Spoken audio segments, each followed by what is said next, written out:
Oh my God, Luna. Hello. Quick impromptu live. See if anybody joins in. Hey, Jane. Let me try to move this. Hold on. Hi, Lisa. Hi, Connie. Hello, hello, everybody. Okay, hold on. I'm gonna try to split my screen over here so I can see my inspo pic. Give me just a second, and that's okay because it'll give people a time to hop on. My husband is home, which is like rare. He has a 24-hour shift tomorrow, so I'm going to be doing a live tonight because he was like, "Are you going live tonight?" And I was like, "No, why would I be?"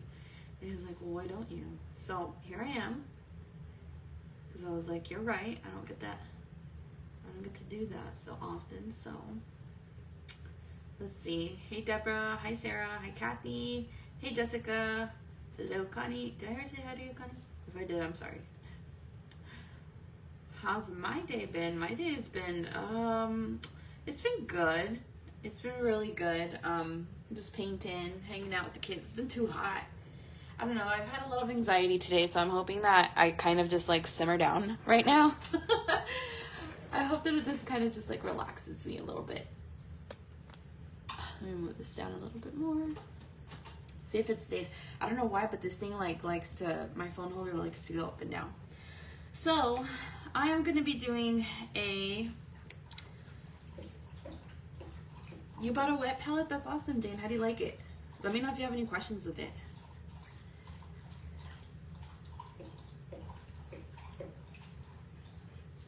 Anita. She said, hey, Anita. Anita, are you saying hey to yourself, or were you meaning that for me? I'm going to be doing a Weeping Willow tutorial tonight. I am going to be working with neons, so bust them out. I'm going to show y'all what colors I'm going to be using today. This was a request from Miss Anita, actually. She sent me an inspiration pic. I'm not going to end up doing the same picture that you sent me, but I am going to be doing something different with a Weeping Willow and neons. So, hi Kathy. Yeah, go grab your rocks, grab whatever you guys gotta get your little drinks. I got my little coffee over here. Oh, I might need to warm it up though. Hold on, let me see how. It's still warm, Jesus. I got my coffee. All right, so I got an odd shaped rock because I'm sure that it's probably frustrating sometimes when I do tutorials and people have different shapes rocks and I'm over here with like a perfect square. So I'm gonna do an odd shaped rock today. When you look at your rock, try to look at it like, if I'm gonna do a landscape, I'm not gonna face it this way. I might face it this way, but I really wanna like maximize my space. So what I'm picturing is we're gonna have a full moon up here in the back. We're gonna have a line going across. We're gonna have some water, like a little lake, some trees on the side, and then the big weeping willow is gonna be covering the moon, if that makes sense. So just stick to my vision or stick around. So you remember, you're not married, just like I said that you're not married to your sketch, you're not married to the position of your rock. Flip it around, kind of try to see like, okay, which way is gonna work best for me? I think that this way works best for me. I know that it's a little bit odd, like it stands up straight, you know, if somebody was to like find this and wanted to display it, it's straight enough for them to do so. It's giving me plenty of space to arch up that weeping willow and put a moon in the back with some trees on the side. So you gotta look at your rock and flip flop it and move it around and see what's gonna work for you guys. Oh my God, I'm cold. I'm about to go get my poncho, my fuzzy poncho. So if y'all are gonna paint with me, let me know so I can wait a little bit longer. If not, I'm just gonna go ahead and get started and go full steam ahead like I did the last impromptu live, kind of just go for it. So if y'all are gonna paint, yeah, Jane, so it's hot outside, but it's actually really cold inside because we've been having some power outages. So my husband they had like a really bad power outage the other day, and it was like 114 outside, I think, or something like some ridiculous 100-something number. And my husband was like, we need to turn the air all the way down so that if the power goes out, the coldness is like gonna stay and linger for as long as it possibly can. So I don't know. I'm cold inside, so let me go get my little poncho. Hold on. Or a jacket or something.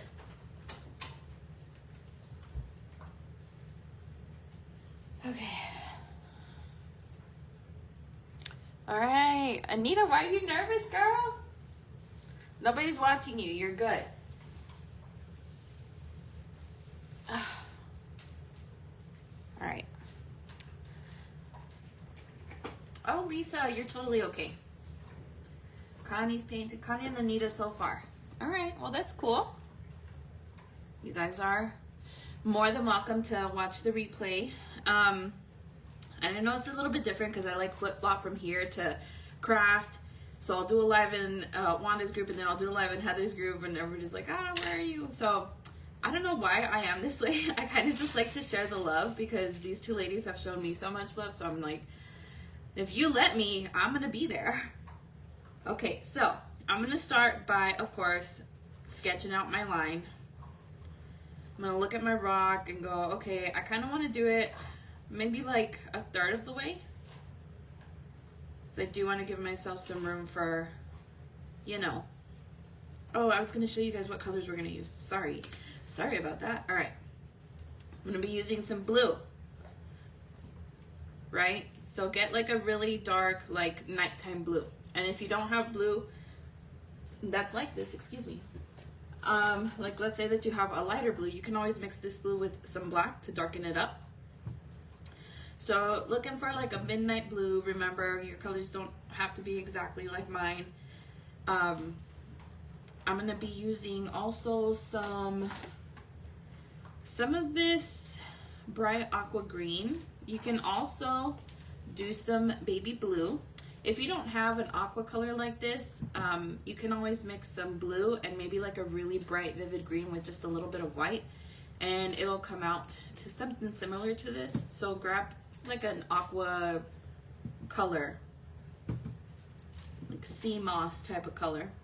I'm going to be using that. I'm going to be using some purple. I don't know where my big bottle of purple, I've been using this one. Oh, here it is. I got dark purple, and of course I'm going to be using the neon purple. So if you got the neons, bust them out. I am going to be, for the most part, using neons on a lot of this. So if you don't have neons, don't freak out. Don't be like, ugh, I can't do it. Just, you know, grab similar colors. Grab pinks, grab oranges, and grab yellows. So this is not the neon, but this is an acrylic that I am going to be using. These two right here. And probably some orange. If you have some orange, grab that too. Neon orange is over there trying to sneak away. And maybe some of the neon red too. Just grab all the neons. I've been obsessed. I don't know what to say. This has just been my groove. I've really found my happy place in painting neon stuff, and the colors just make me happy. So if you don't like that, then this tutorial is not for you. All right, so I'm gonna grab something that's like circular, right? I want it to be semi-large. I don't want it to take up my entire rock, but I do want it to be big enough where it's gonna give me like big glowing full moon vibes. So I'm just gonna take this and trace the shape of a circle up here. Ooh, Diana doesn't know how to trace. you know, for literally, I think it's been like 2 years now, I've been saying that I need to get one of those like stencils that has those like circular shapes, and I just have not. So what does that say about me?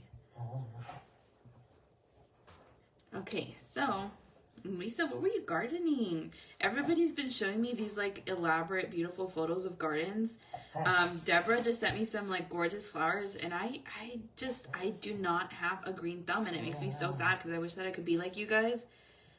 But Bruno, I do not have a green thumb at all. Let me straighten this out because I don't like the way it's looking. You're not married to your sketch. You're still dating. Still trying to figure out if that's the one. All right. Maybe it's because I'm using like an uneven rock. I feel like I can't. All right, whatever. It's gonna be the way that it is. Okay. Wow, Lisa, that's super interesting. Is it like your forever home? Like, not, I wouldn't say like a forever home, but like, is it like your home, like where you're gonna live, or you're just fixing it up to like, I don't know, rent or something? That's interesting.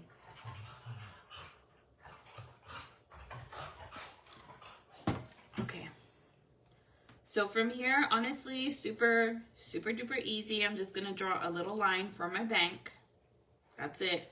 Y'all already know that I mostly do my stuff in, you know, sketch.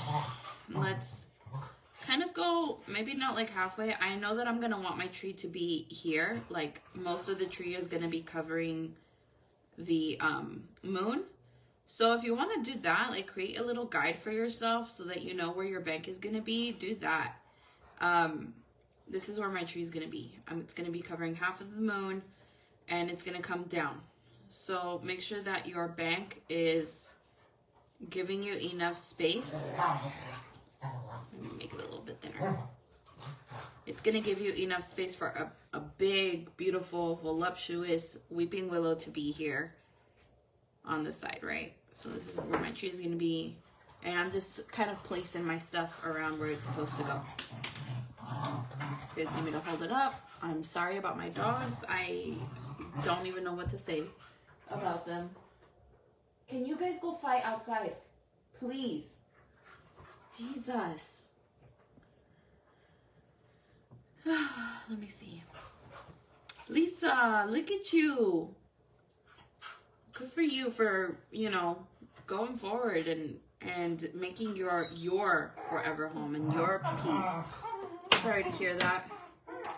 I don't know if you're sorry about it, but I never know what to say and stuff like that. But thank you for sharing that. That's some deep stuff.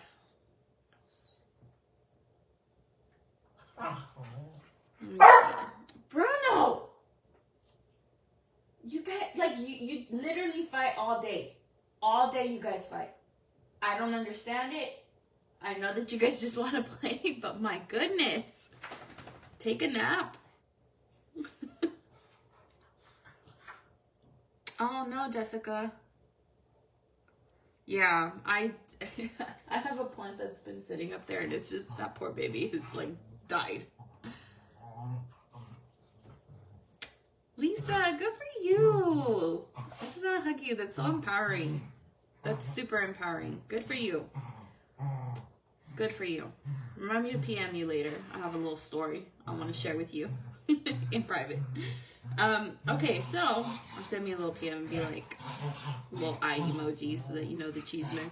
Chisme, by the way, is gossip in Spanish. I don't know if you guys know that, but if you ever hear me say chisme, that's what it means. Yeah, Jane, they're definitely not funny. They drive me nuts. They drive me nuts. But you know what? They're really great with the kids. That's all I can ever say is that they're really, really good with my kiddos. Okay, well, you guys let me know if you guys are ready.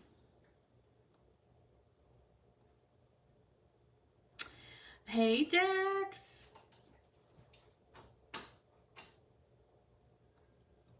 We finally got a dog door. I know you guys, if you've like tuned into my tutorials in the past, like I've complained about, you know, our house in Colorado, it had a doggy door like in the house, and then we sold the house obviously because we moved to Oklahoma, and we're obviously living on base housing, so we can't drill a door in, oh my god, he's out there barking. We can't drill a door in the house, right? So we actually got one of those like sliding, it goes in the sliding back door, and it's just like this little slotted window pane, and it's a dog door so they can just come in and out. Oh my god, it has been just a lifesaver, okay? A lifesaver.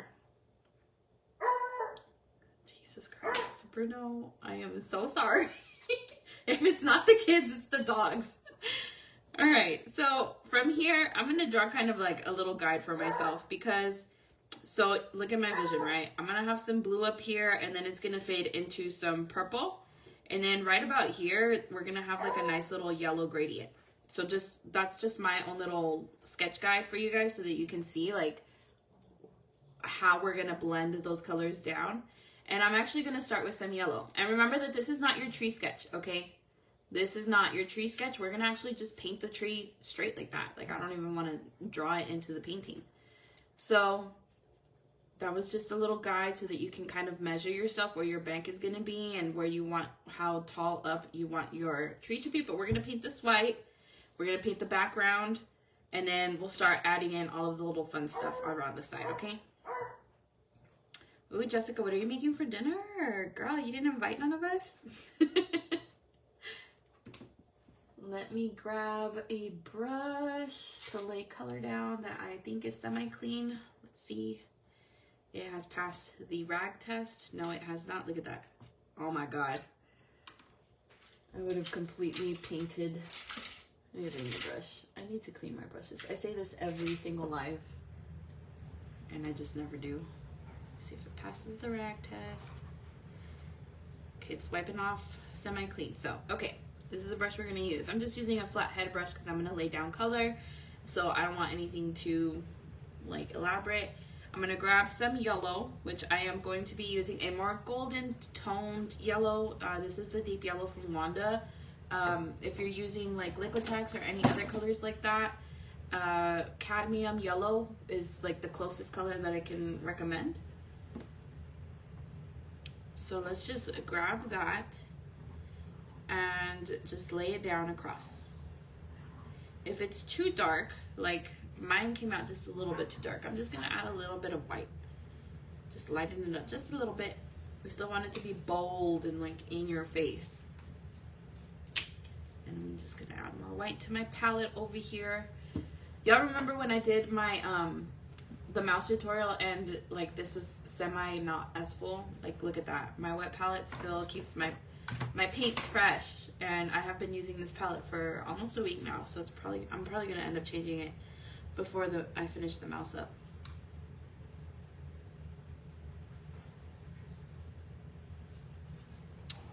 And then from here, God, it's really pigmented paint, man. This is just the runoff from trying to blend it up. Isn't that crazy? So I'm gonna grab some purple, and I am using some neon purple with just regular purple. I'm just gonna mix the two. One of them is gouache and one of them is acrylics. Bruno! Oh my god. I'm about to kennel them.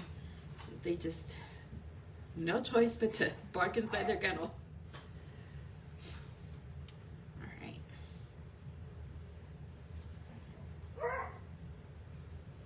I'm just laying my color down. Nothing crazy right now. I'm gonna get to the blending portion and just a little bit. Here they come again. Oh my god. Dogs. And then I can't even put the dog door down so that they don't go in and out, because then they're going to be whining about wanting to go out. Alright, so I've kind of laid down a safe, oh my god, a safe outline around the yellow, right? And I'm going to start to blend some pink in. So grab either your pink or your magenta, whichever color you so choose to use. And this purple is still a little bit wet, so I'm actually just gonna slowly tap into it to get rid of those harsh lines. Are you done?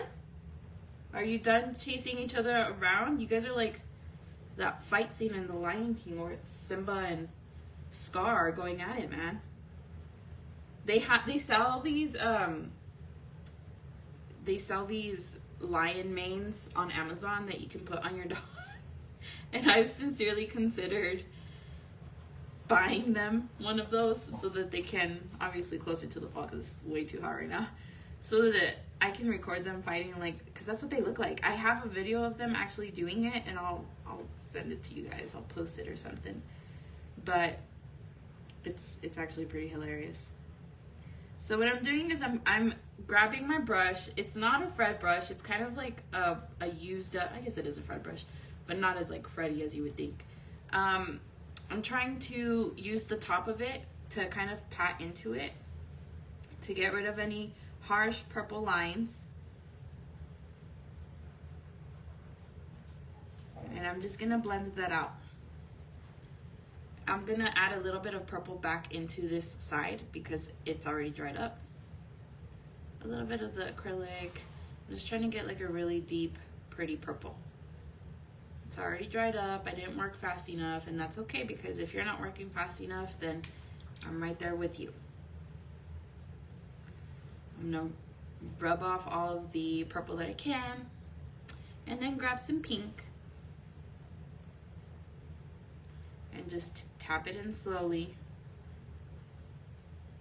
I'm gonna say slowly, like if you want to ferociously tap, then go ahead, but I don't want to upset my rock before I even get started with it. And just tap it in.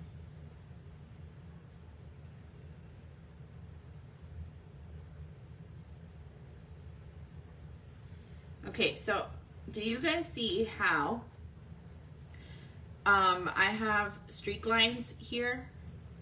And the way that I'm going to get rid of it is honestly just adding more color on top, but you do have to wait for the bottom of it to be dry. Because if you keep adding, like let's say, see this is already dry and I can see a streak right here. This one is not dry. So if I keep going in, it's just going to keep picking that color back up. And I just don't want to do that. So I'm going to go in over this one that's already dry. And I am going to tap so that I create a nice little gradient here and just kind of use my finger to get rid of any little lines or markings that it may create.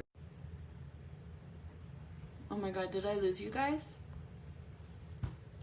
Sorry, I got a FaceTime call. Oops, I don't know. They never call me. That's weird. My Nina just called. Are you guys still there? Okay, good. Oh my god, I'm sorry. I'm just gonna have to call her back. What's up with that? Like, the past 2 times that I've been live, I have, my phone died. Now my family's calling me. And I'm just gonna keep adding that color back in and blending until I get all of the unwanted streaks out.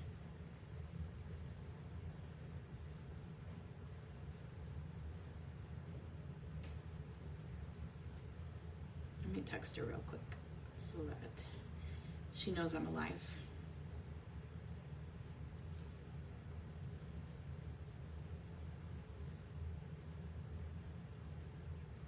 I'm pretty sure I know why she's calling, but just in case, give me a second. Let me text her real quick.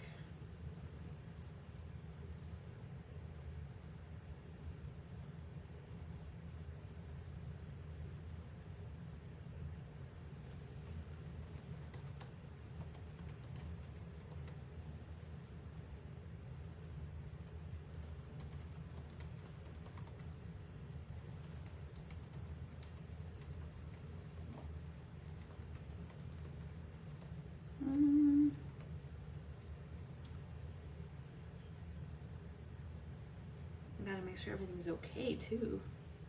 God forbid. All right. Sorry. Okay, so blending's coming along.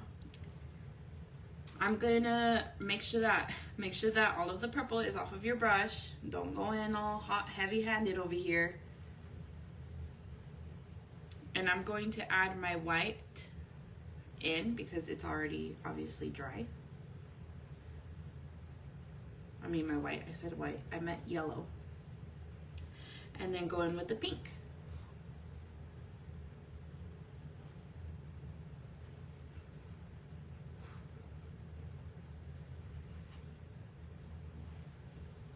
Hold on, I'm picking up yellow over there.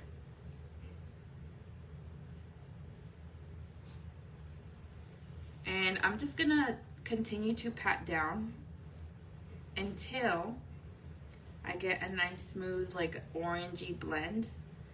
And I'm gonna try to remove as much of the paint that's on my brush as possible so that when I start to blend into that yellow, it doesn't completely fade away the pink. What am I saying? I don't know, I'm just blending. My mind's all frazzled now.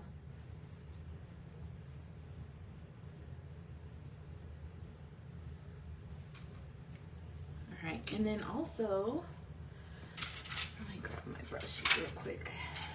I'm gonna grab one of those little threads that Wanda sells in the shop. Those are really good for blending. They've become my new little favorite. Oh, it's right here. It's literally right next to me. Okay. Make sure that there's nothing on there. So keep adding your yellow back in and your pink, and kind of just rotate off and on until you get a nice little blend.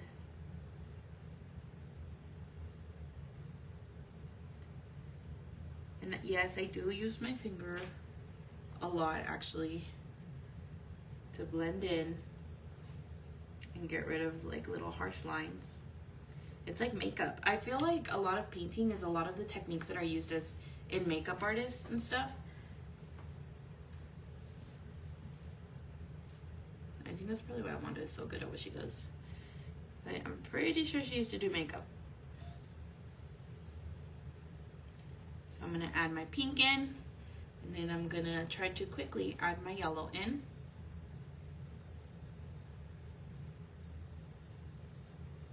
And I'm tapping from the top. I am not tapping from the side.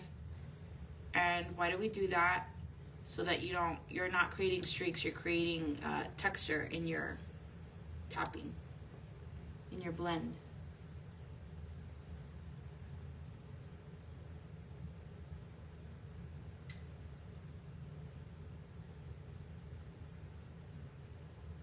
Oh, who's already? Anita.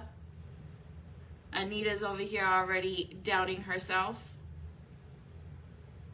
No, ma'am. None of that today. You are amazing.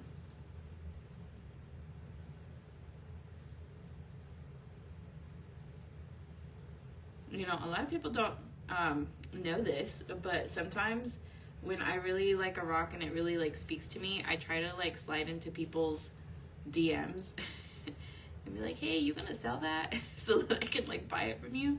Well, Anita once painted this really beautiful image, right? And it really like spoke to me, and I reached out to her and she was like, oh, I'm sorry, this is actually for a friend. And then I was like, bummer, that sucks for me.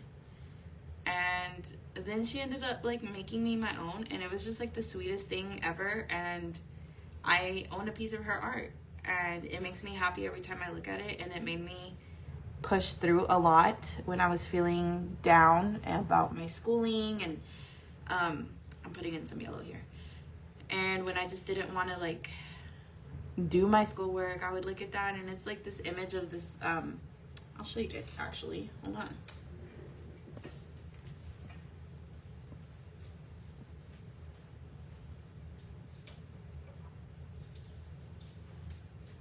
It's in my little rock stand. I have a rock stand where I'm trying to get a little collection, but like, look at how cute and pretty that is. It just really spoke to me. So, Anita, don't you ever dare talk bad about yourself again, okay? That is a baby to me. That's one of my rock babies. And you created that. And you create magic.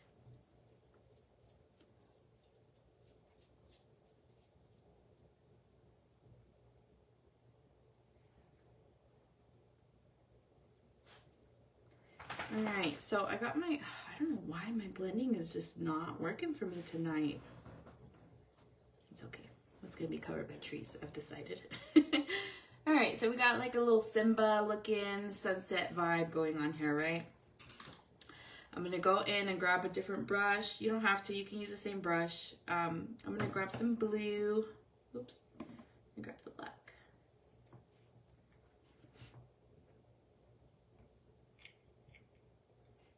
Yeah, it really spoke to me. I mean, I don't know, it's like she's sending like her heart and her love up to the moon, and I'm one of those like hippy dippy type of people that's like, oh my god, I love the moon, like let's go outside and look at the moon. And so when I saw the original image, it looked like she was just sending like all of her wishes up to the moon, and the moon was gonna grant them, and that's how I saw it. And then she sent me this, and it was even better, and it's just beautiful, and it meant a lot to me. I'm gonna grab some black because it's like not dark enough. I want it to kind of like blend into like a lighter blue. So I'm gonna grab some black and mix that into the blue up here. Just drag it down. Gonna be cratered around the moon over here.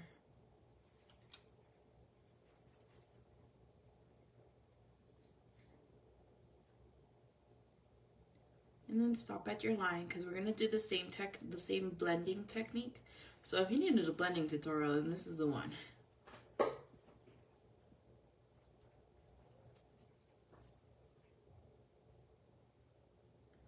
So put your purple down and then grab your blue. I'm not mixing black into this, I'm just grabbing blue, and I'm just gonna tap down. Hold on, the glare I think is what's messing me up too. I have a glare up from my light, my ring light, and it's just, I can't see.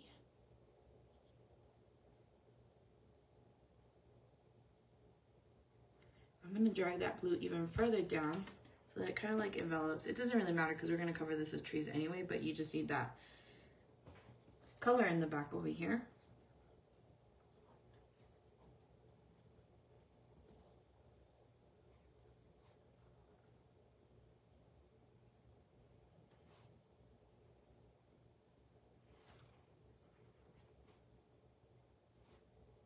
Oh my god, also, Anita, I hope you don't mind that I called you out like that. You needed a little pep talk, and I have a lot of love and respect for you, friend.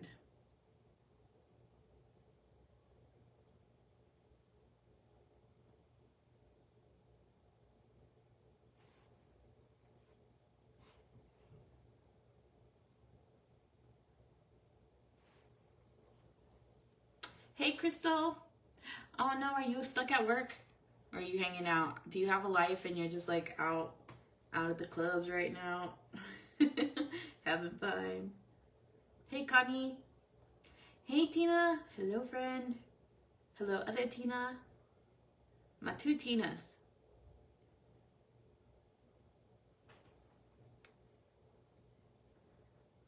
Aw, Jax. Jax has got babies at home right now. Her grandchildren and what is like the honorary grandchildren are so cute.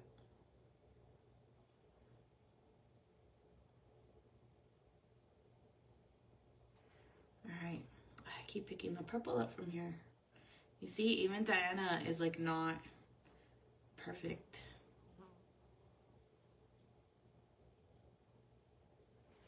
We all have those days, right? All right, so I got my base down. I am going to fill in my little riverbanks here with black. So easy peasy, right? We're just gonna lay down some black color here.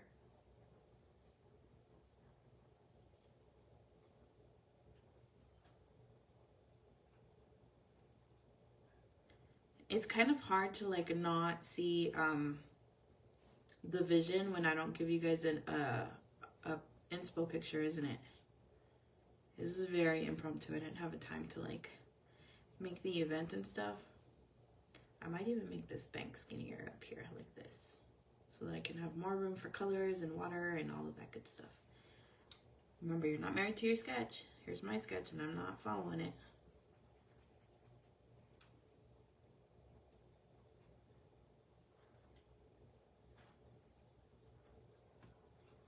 Oh, I'm sorry, Jane. I know, that's gotta be hard. Can't even imagine after 16 years or anything. I think anything over like, well, at any point in a marriage, I think a divorce is devastating, but especially when you've spent so much time together. Hopefully you're able to breathe now though.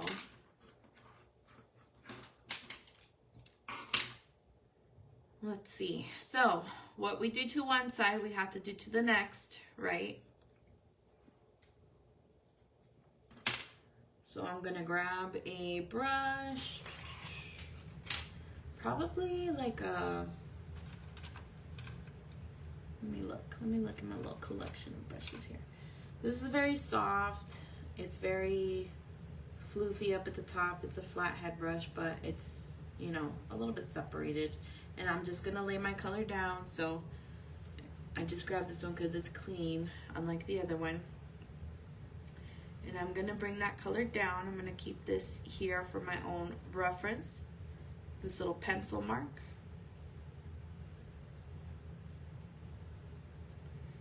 And I'm gonna curve it down around here like this.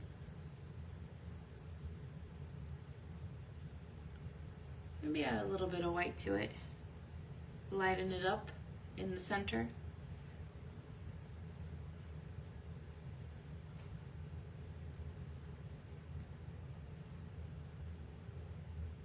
And I'm lightly, I do have some streaks in my paint right now and it's still wet.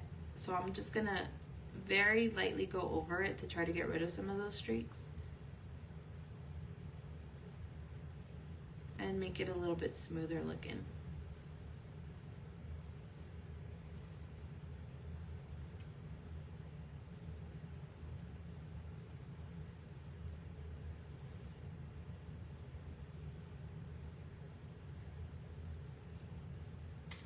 Hey Ginny, I don't sell Santorini stones, but the owner of the group, Heather, does. Heather Martin. So just message her. Feel free to message her. She sells a lot of stuff. She sells the coasties and she sells the oval ones, the tiny ones, the big circle ones. She sells squares. She sells regular like shape. This is from Heather. She sells all types of like specialty stones, agates, agate candle votives, labradorite. Sorry, I say labradorite, but it's labradorite. Selenite, all of that good stuff. Yeah, Heather's the one that I get my stuff from. So let me come over here and grab some pink. We're gonna do the same blend technique. And as you're putting your color down, oh my goodness, I picked up some black. Get out of there. Okay, that spot is on timeout. I keep picking up the dark blue. All right, so, oh, let me get rid of that. I don't like it. I don't like it. I'm gonna put some pink down and just use the wetness from the brush to kind of blend into it. Maybe about here. As you're putting your color down, that's what I was gonna say before I got rudely interrupted by that black splatter on my stuff. When you're putting it down, just think of like where where this little curve is going, your light's gonna start to bend this way.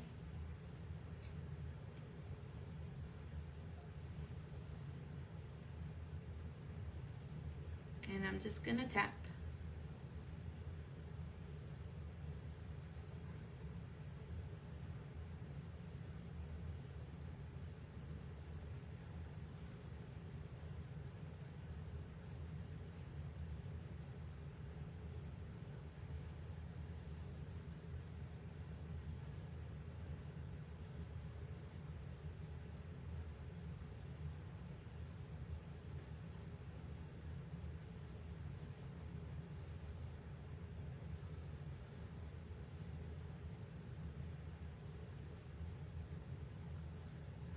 Okay, so I'm gonna stop for a second and I'm gonna take a little sip of coffee because my mouth is dry now.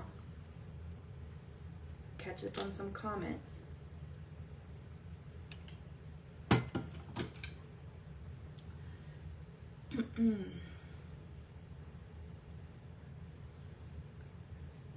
Hey Yvonne. Yes, Connie, Yvonne does too. But this is Heather's group, so that's why I'm giving a shout out to Heather, because she's the one that runs the group and she's gracious to let me be on here teaching y'all stuff, and she's who I buy my stuff from, so that's what the answer was. Hey Vicky. Okay, Anita says she'll be back. So. How you doing, Connie?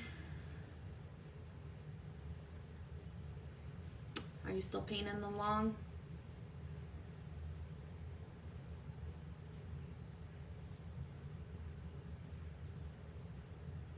Let me know.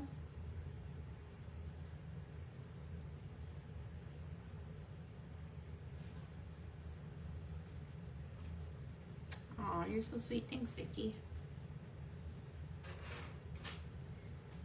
All right, I'm gonna grab some pink and just kind of, I'm gonna work it in sections. So I'm gonna start with this side first and then I'll go off to this side. I'm gonna grab my pink, lay it down, and then I'm gonna blend that into some purple.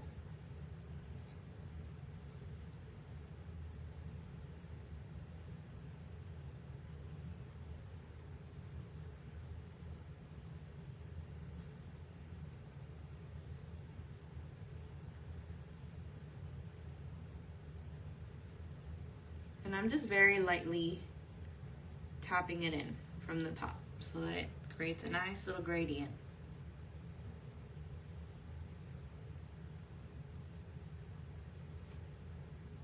Lay your purple down, maybe add a little bit of acrylic, the darker purple out here so that it starts to get darker as the shade from the tree is gonna block out the glow. So you're gonna go into darker blues over here.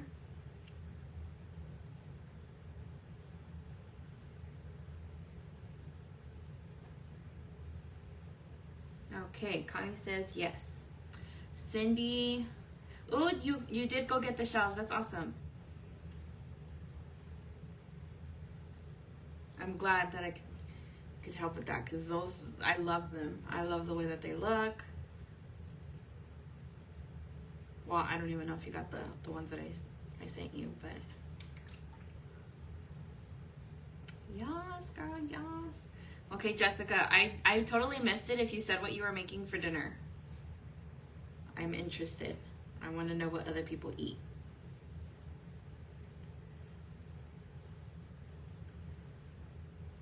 Oh, Cindy even bought 2. Hey, Ashley.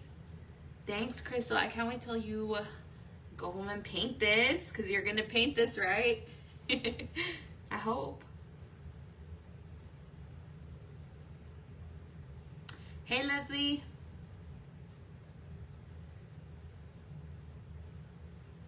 All right.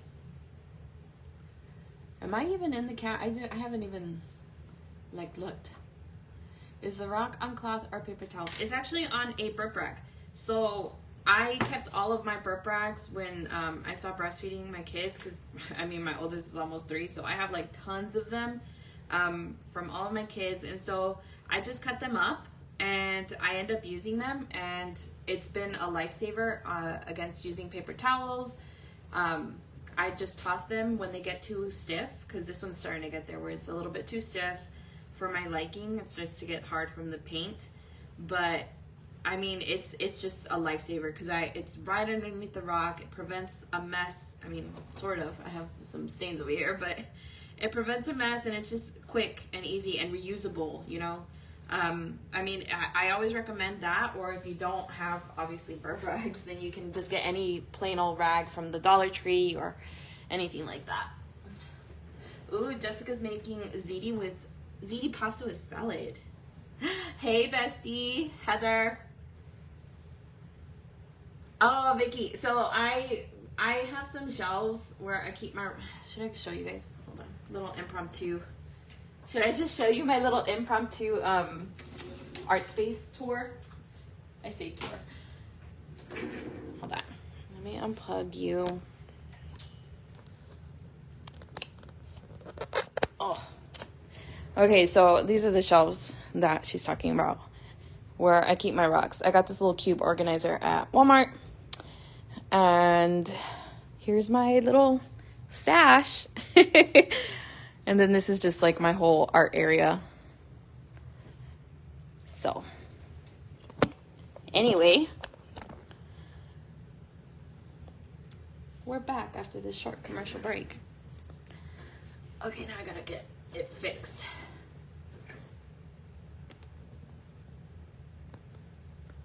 Oh, there we go. Okay.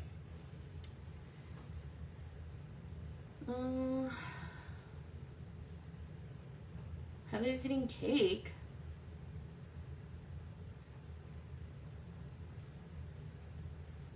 Oh, Lisa, it just looks like I'm organized. I'm really not. I barely just got myself organized. I can ask Heather. When she came, I didn't have like all of... It was a mess. It was crowded, and it was just like claustrophobic. And now I got my bigger desk, and yes, it's a mess, but like it's so much more space to paint. So let's start blending around town. Hold on. There's too much empty blue space here. Okay. So same thing. I'm going to bring that. I think I'm going to use a little bit of blue down here. And maybe some of, I do have a teal neon color that came with the original sets of wash, so I'm gonna use that. If you don't have a teal color, that's okay, don't freak out. You can just use blue, just for my own entertainment over here. I'm gonna use the teal, and just for a little bit. You can bring your blue up here.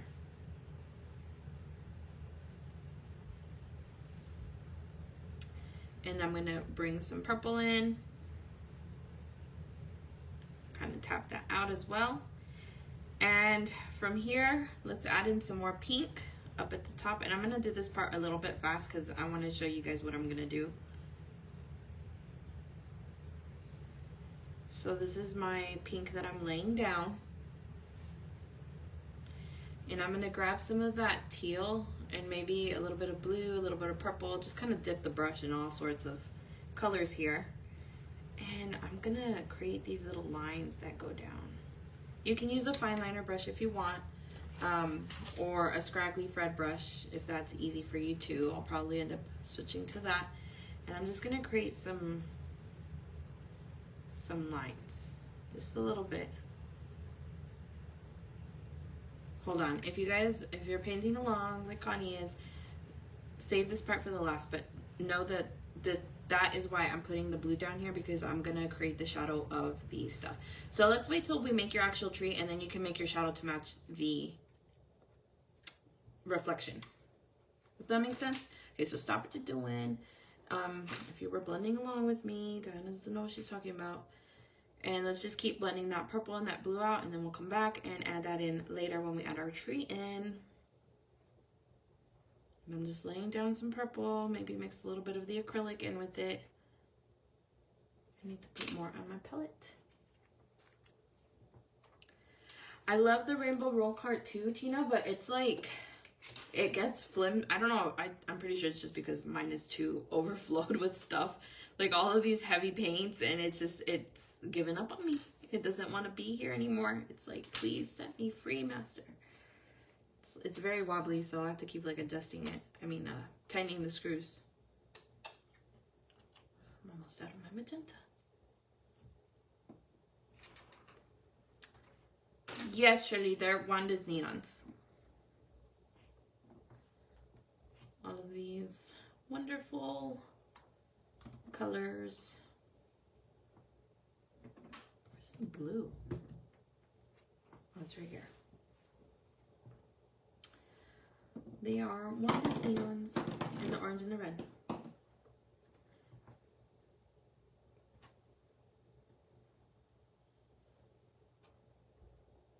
You see, and people were like, are you using multiple coats? And I'm like, no, this is just how bright they are. And they're perfect also for just mixing into regular acrylics to just brighten if you need that like extra like punch. Like if your pink ain't bright enough, if your purples aren't bright enough in your paintings and you really wanted to like just scream out in color, then definitely that was my trick. How I started using them was by mixing them into the acrylic paint to make it really brighter.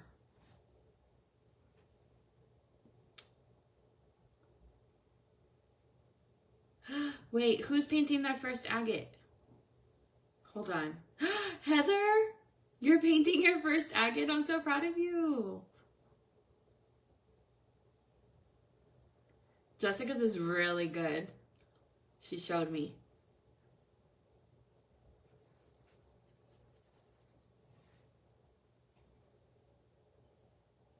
I'm trying to catch up with the comments. Oh, Tina, that used to be me. I used to have just like stuff everywhere, all over my kitchen table. And it honestly was just kind of driving me nuts, having to like move everything. And then I was like, I don't care. Like, I'm always down here and we never really have like guests over. So I don't really care about like the aesthetic of having this art station in my living room. Because nobody's ever here. And like my living room is for me. So why am I gonna huddle around? Like we have a spare room upstairs, that I could put all of my art stuff in, but I'm not ever upstairs. Like I'm always downstairs because our kids have their playroom down here, and like it's just easier for me to like get snacks for them, or you know, spend time with them, do like arts and crafts with them because they're like right here, you know. So hence my little art station in my living room.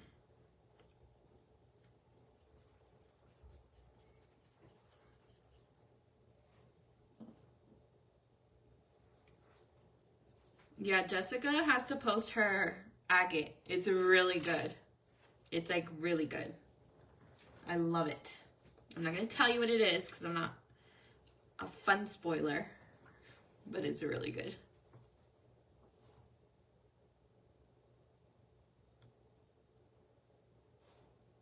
Okay.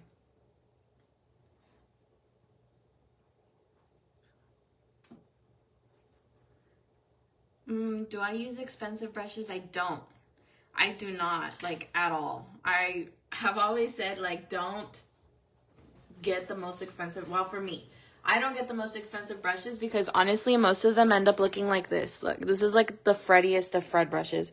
And if you're new and you don't know what a Fred brush is, it just means, like, the ugly brush that you think that you want to throw away, but they make the best brushes for blending and texture and trees and bushes, and most of my brushes look like that, and I'm not kidding. Like, look at this poor fella. He's been used and abused. I like this brand a lot. I think it's called like Royal something. Let me see if I can find one with the label still on it. See, like they have different, oh, here it is.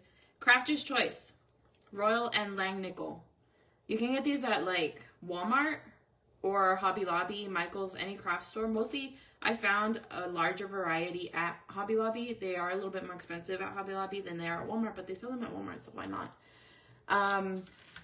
Another brand, also Walmart. I get all my brushes pretty much from Walmart. Like, this is my variety.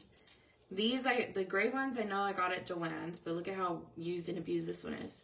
I definitely don't use expensive brushes. These are from Wanda's shop. They are great. They come with like this little tiny fan brush that's become my absolute favorite for texture. And then these are my new favorite blending brushes too. They're called the Fred brushes in Wanda's shop. But they are really good. Hey, Michelle. I know, Heather. It was so easy. You should totally come back. Like, tomorrow. Like, just show up at my door tomorrow, please. If your husband kicked you out of your kitchen table, just tell him to send you to mine. Like, it's that easy. Just be like, well, I'm moving in with Diana, and we're just gonna stay up every morning until 1 a.m. doing TikTok videos.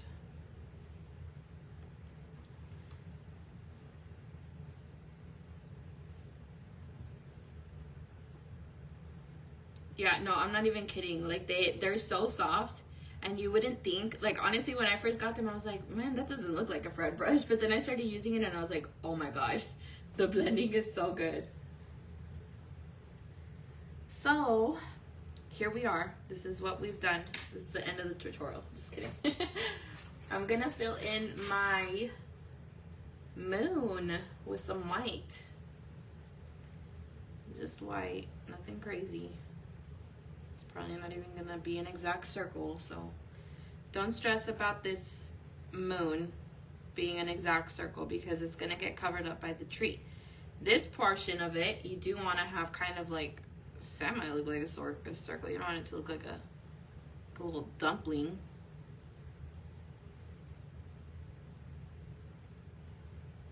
I keep thinking that it's Thursday and it's Friday. Like, where did my week go?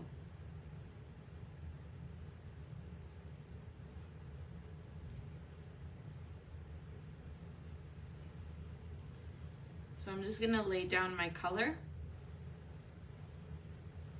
And then I'm gonna show you guys, I should have used a bigger brush. I'm gonna show you guys how I add texture to a moon. Am I using any water when I'm blending? It's just wet on wet paint blending, if that makes sense. Like, we're just putting down our color. So like, I'll show you right now. I'm laying down some white, and then I'm going to be using this aqua color next, the bright aqua green. I'm gonna grab my little Fred brush, and I'm going to grab my paint. You can make sure you don't go in with a big blob. I always tap off the excess paint, and I'm just gonna start tapping into the side here to kind of blend it in and create a really pretty like glow. So that's what I'm doing. I'm not really adding water to it. I don't really add, I guess I just realized that I don't really add a lot of water when I'm blending. The only time I add water is when I'm shading. But as far as blending goes, I like to blend wet paint on wet paint, not water. Because then if you try to blend with water, it's just gonna keep picking up your paint. And I'm just tapping it. I'm not trying to completely cover, that's not my goal here, is to cover the moon with the color. I'm just trying to give the illusion of like some spotting. And I'm not gonna go all the way again because the tree is gonna go here. You guys see how I have like a little bit of glitter on my rock? It's because my brushes are never clean. And then I'm going to grab some of that teal. If you don't have teal, you can always just mix some blue and some green and a little bit of white. Let's try that. Something you guys can see, a visual if you need it. I'm grabbing some blue. Let's mix over here because the spot looks empty. And let's grab some light green. And then just a little bit of white. And it just creates this really pretty, like, darker teal looking color. Tap off the excess. And I'm just gonna create a little bit of like a bigger crater here. And I'm literally just tapping my brush down in like little spots here and there. And look at the way that the brush leaves texture with just a little hop from the top. It's not even nothing big. It's not like a big, you know, like these brushes, this is it called stippling brushes, where it's gonna create a whole bunch of texture. It's very minimal, but just enough. So that your moon starts to look a little bit like something.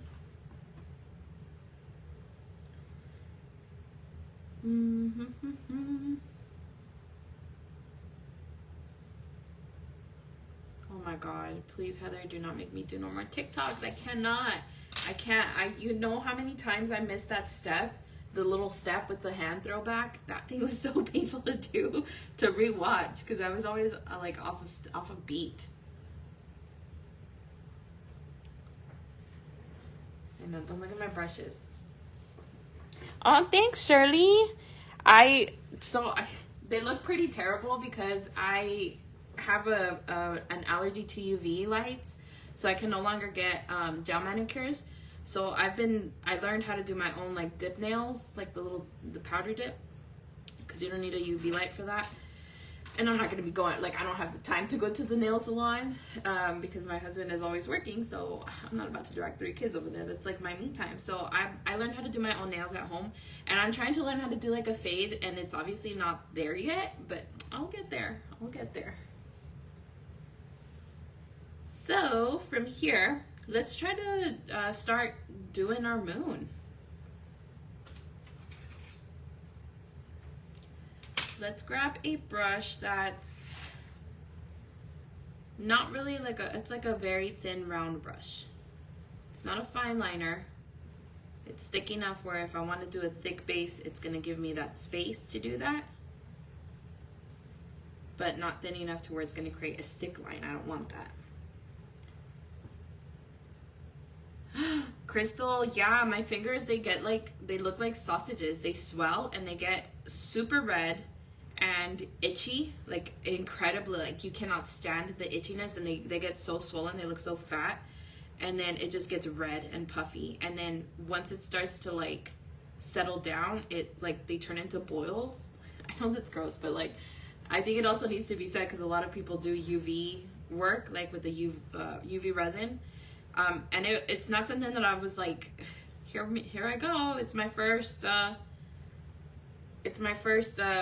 manicure, and this was like a year into me getting like nonstop every month, every 2 to 3 weeks I was getting gel manicures, and then I just developed an allergy for it, and I didn't know what it was because I was using the UV lamp and I was just using regular latex gloves, and so I would put my even through the gloves, like it was giving me an allergic reaction, so I would put my rock under the UV light for like the quick little, you know, kindness rocks, because I mostly use 2-part resin, and I would get instantly like just itchy, swollen, and it was so bad, so I had to stop using it. And then I realized that that's what it was, and so that kind of sucked because I really liked getting my nails done. It was like my me time. And sometimes, like, even after it's healed, my skin, like, you will see the discoloration, you know, because I'm a little bit darker. I'm like a little bit darker complexion, so you could definitely see like the new skin where it broke, and it was terrible. Oh my God, Crystal, I'm gonna send you some gloves that Wanda showed me, and you can get them off of Amazon, and they are just amazing. Like they're meant for stuff like that, for people who and Wanda has like allergies like I do to it. So the black gloves that she wears on her lives is what I started using, and it's perfect. So I'm gonna just send you the link to those. All right, so I'm gonna create a white line going across here. You can use a fine liner for that part, but I was like, let me just put this down because this little black line is starting to bug me. And I'm going to grab some black with my little brush. And remember, if you want to, you can go ahead and grab your pencil and do a little sketch of where your tree is gonna be, so that you don't go in painting and you're like, oh my God, this thing is too big. So I'm gonna go around here, and I'm probably gonna stop it right here. It's gonna look like a little mushroom head. And then this is where my tree trunk is gonna be. Oop, I dragged some white down. So tree trunk, we're just gonna go up, up about here. And then this is where you guys can let your imagination run wild. You can have some bigger branches. And what helps with technique, with getting finer lines, if you guys want, is always roll your brush out. So here's the paint that I'm picking up. Here's the dot. And I'm just going to kind of twist it onto the palette so that my brush becomes a little bit finer. And when I first go in, I'm not just going to create a glob of black paint, you know? And then, of course, as you go up, you can also use the rolling effect here. You can see me rolling and getting a finer line. You can start off fat down here and then roll it and create a line. And you put as many branches as you want. This is your little weeping willow. Put your branches this way, that way. Don't get crazy. Don't start making a whole bunch of like fat branches, because then it's just gonna look weird. But definitely get some of those thinner ones. If you want to use your fine liner, go ahead and do that. Maybe one here, another little one going off. They don't have to be perfect, because it's a tree. And a lot of you guys were like, for my mouse tutorial, you were like, I saw a lot of comments of, oh, my branches, my petals aren't even, or my petals aren't going the right way. What is the right way? Truly, I have seen some weird shaped trees, man, in my lifetime. And I'm like, how are you even standing right now? So don't ever, you know, when you're painting, that's the beauty about painting landscapes, is there is no right or wrong way to paint it. It's every single painting that you do regarding nature is going to be different, just like nature. Just like, you know, the every flower is going to be different. Maybe, you know, maybe that flower is sad that day and the leaves are wilted, and maybe one of them, you know, is missing its petals or something. Yes, well, the first rule of painting, period, is no rules. There's no rules. You make it what you want to. It's yours. It's yours. It's your art. Nobody can tell you what to do with your art. Well, I don't know about that. I don't know about that. Maybe some people can, but for the most part, you should just... Okay, hold on. I'm getting ahead of myself. All right, so I'm going to let this dry up a little bit. And while I do that, I'm going to... I lied, and I did not list a color that we're going to be using. We're going to be grabbing some burnt sienna. It's like that really rich brick red brown color. If you don't have burnt sienna, you can always just mix some red with some black. I mean, some red with some brown, and it'll give you that rich burnt-ish color. And I'm going to create some trees over here. And the reason that I'm using this and not black is because the glow, from what, I don't know, because the moon is obviously not yellow, but this is just what I had envisioned. So just go with it. It doesn't have to make sense, okay? The glow is hitting these trees over here. So these trees are getting that glow from the yellow. They're not black. The trunks are not black, and these are far away, so you do want to make them a little bit smaller and get them bigger as they come closer. So, and they also want to start off thin over here, and then kind of like start to fan them up over here. And as I get closer over here, I'm not rinsing my brush. I just dipped it back into the black.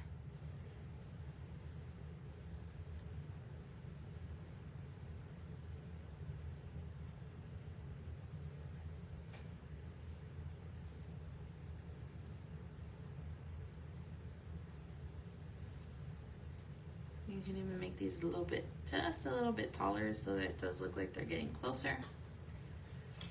We're not going to do the same over here, okay, because it's just going to be a bush over here on this side. So we're just adding trees over here.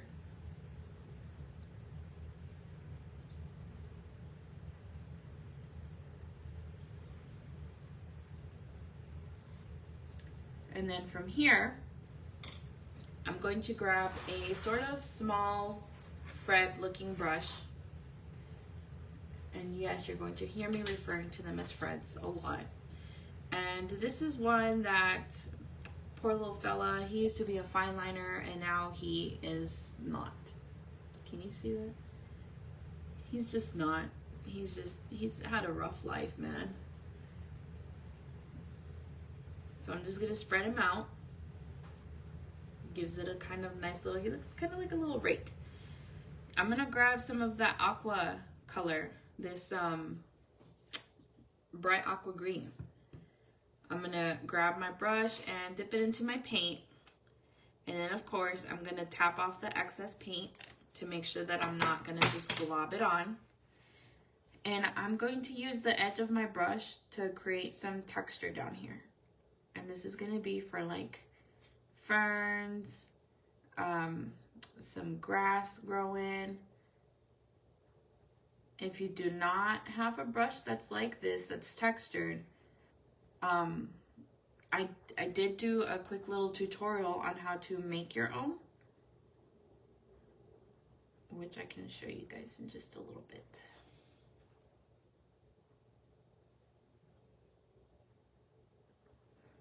And this is just going to be a very relaxing, calm painting, okay? No stress, don't stress about it. So if you don't have a brush like that and you want a little bit of texture, just grab a fine liner, as such, and then grab you a pair of scissors. Where are my scissors? Why am I this way? Every time I need something, I cannot find it. Oh, okay. All right, well, anyway. Oh, here's one of my ugly scissors. All right, so you can just go ahead and cut it at an angle. So I'm just gonna hold it out like that. Cut it at a little angle, and that's just so that you get different bristle sizes, okay? So in the end, it's gonna end up looking like this. Can you see? Try to focus, maybe. It's going up like that. And then what I do is I get just a little tiny bit of glue. I used to do it with matte medium, but that matte medium washes off once you start putting it in the water. Grab a little bit of glue and put it in the middle. I happen to have some super glue. It doesn't have to be super glue, but I would recommend it. And put it in the middle. You're gonna stretch your bristles out. I don't know why I shouted that. And then just leave that there. Just let it set. Place it somewhere it's not gonna stick on you.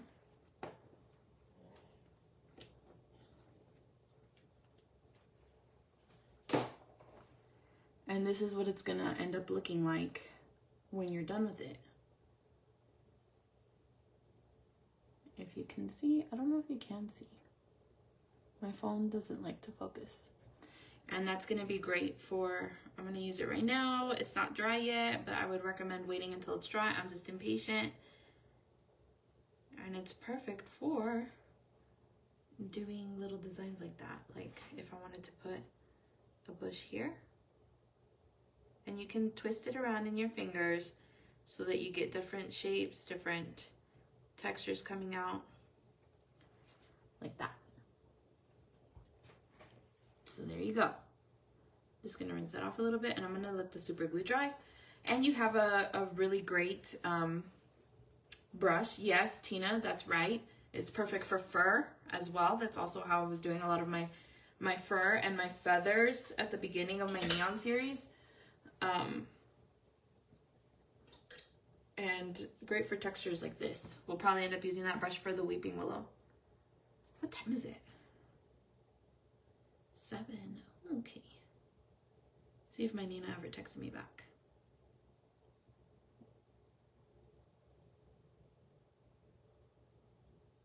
Aw. She was missing me, is what she said. She was just missing me. me make sure my phone's not gonna die. Let me plug it into the charger. Hey, Lori Martin. Okay.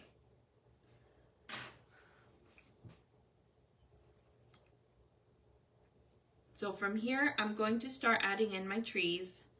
This is not like completely dry, so I don't want to mess it up yet. I am going to grab this little brush. It's not completely, oh, I guess it is kind of dry. And the reason that you put super glue, I forgot to say, is so that the bristles stay apart and so that it creates that like weird textured look. And if yours is like a little bit too uneven, don't be afraid to like cut a little bit more into it. Like these are too tall for my liking. But it still gives you a great angle.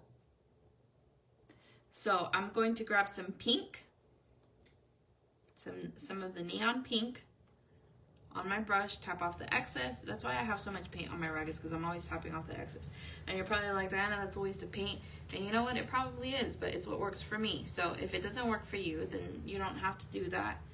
And the world will still be okay. I'm gonna just tap in some shapes here, sort of like triangular. I'm gonna start fat at the bottom and then come up kind of like a little Christmas tree. And we're just tapping in some color. It doesn't have to be a specific like detailed tree right now, and I will show you why, because we are going to outline them and give them some shape. And then right before I get to the middle, right here, I'm gonna start to dip my brush into both, let me scoot you over a little bit, into both the pink and the purple at the same time, so that it starts to blend and create a nice little gradient again. Start to bring these trees up a little bit taller. And then I'm gonna go in with some of the blue, the neon blue, or you can just use your regular blue that you were using.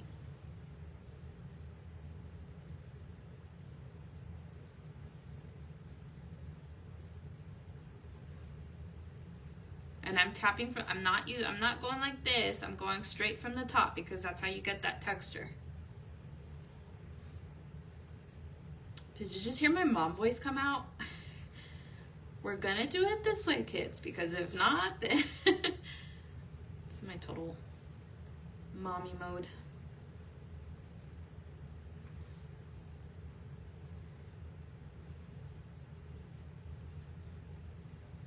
Okay.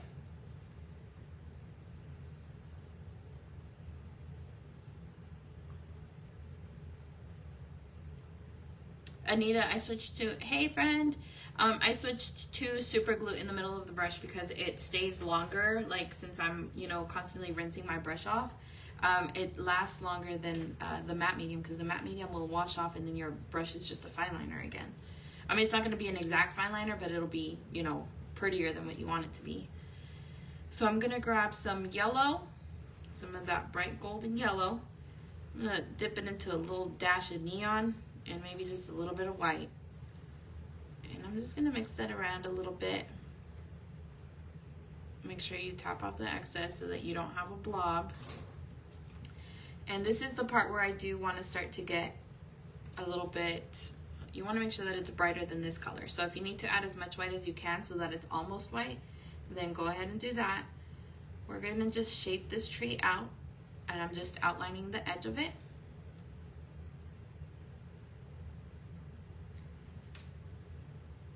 And we're gonna do the same over here. And since I'm away, this first tree is the one where you want the whitest color to be showing, because it's the one that's closest to the glow. As I start to move over, I'm gonna start to turn that color a little bit more yellow, because it is gonna be the light reflecting off into the trees. And I'm just tapping in some texture here. And I'm gonna kind of drag it down so that it creates like the illusion of trees. Tap and drag, but don't get all heavy-handed when you're dragging it. Just kind of like a swift little flick. I'm gonna round them up at the top.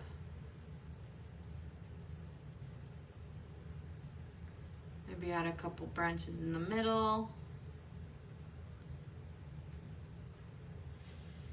And I'm gonna grab some of the yellow and mix it in also with some of the pink. So I'm not mixing, I'm just dipping my toes in each of the colors so that it creates, you know, different colored leaves and branches and stuff.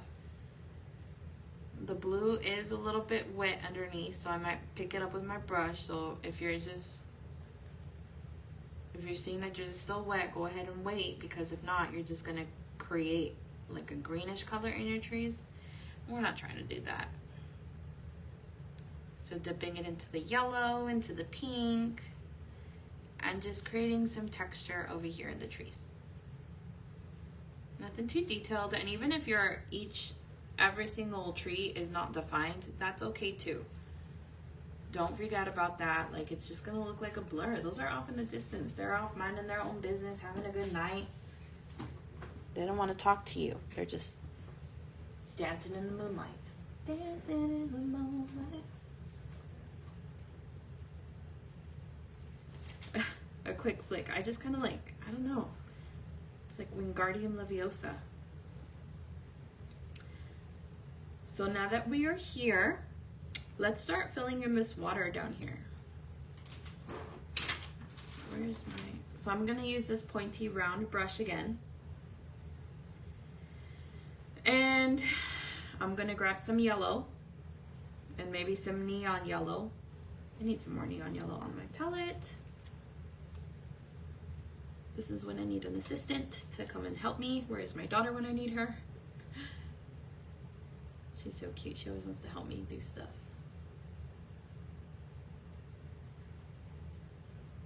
All right, so I got a little bit of yellow, and I'm gonna follow my trees.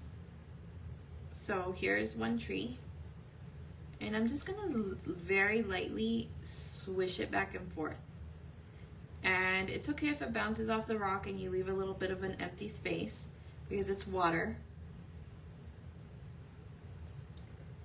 And we're just gonna come up here to this blue. And if you want to use a fine liner, go ahead and do that. It might be easier for a lot of you guys, so that you have a little bit more control of your brushing. You're not just creating these like big fat water lines. I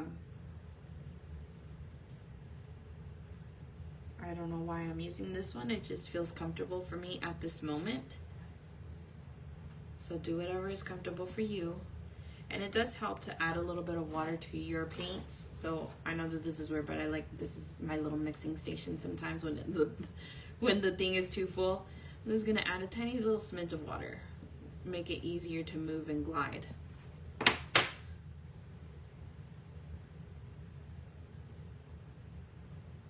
And this is a rounded brush, so I'm not going in from the sides, because if not, I'm gonna create fat lines like that. And that's not what I want. I want nice thin lines, so I'm doing it straight from the top.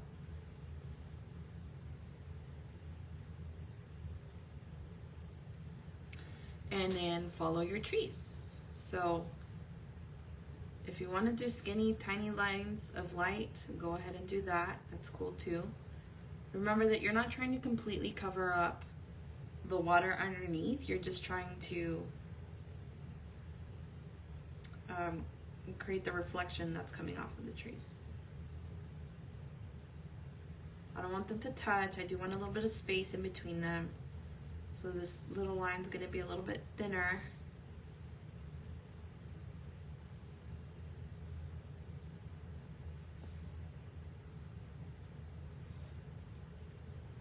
And then let's go ahead and do some more.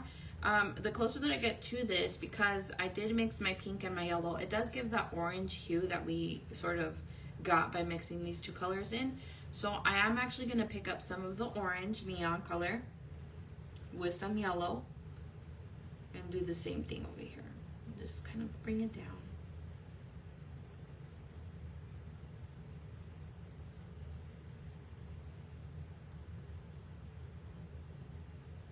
Now, and I'm sorry if I kind of just like sped up.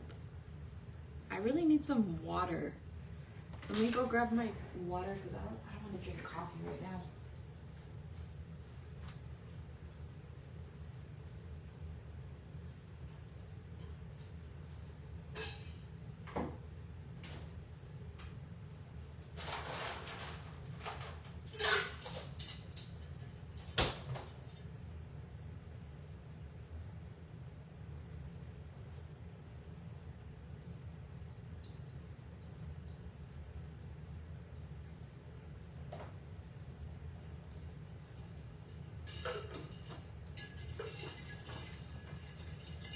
Okay.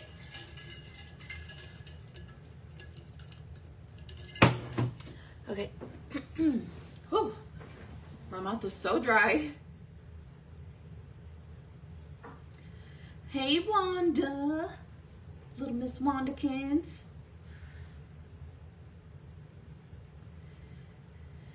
Wanda, look at your products. Ooh. All right. So, I'm gonna grab some pink. I'm still using my round brush. I'm gonna wet this a little bit because I do want it to be a little bit fluid.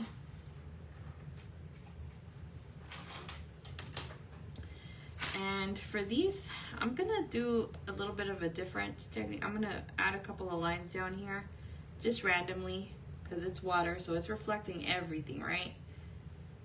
And instead of going this way for these, I'm gonna kind of do a little bit of this effect. And this brush might actually work better to do that.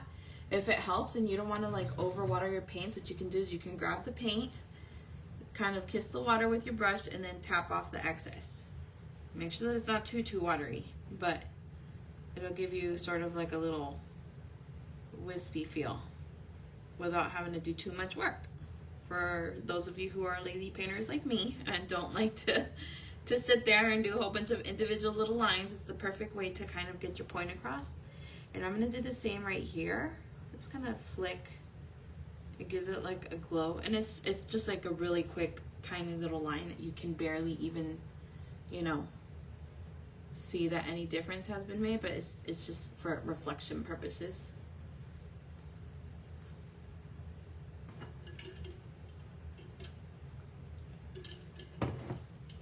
Oh, Crystal's over here trying to do Lisa Frank. Girl, this is Lisa Frank vibes, colors and stuff. What specifically? What are you asking me for specifically? Talk to me. Tell me. Because this was a sort of specific tutorial request. This was Anita really wanted to do a weeping willow, so I was like, I'm gonna try to do it for you, girl. So tell me, talk to me. What are you thinking? Let me see if I can try to do it. I can attempt, because the mouse tutorial was also a request. So don't be afraid to like send me requests for it, and I can see like, okay, that seems a little bit too hard for me to try to teach, or I don't know, you just never know.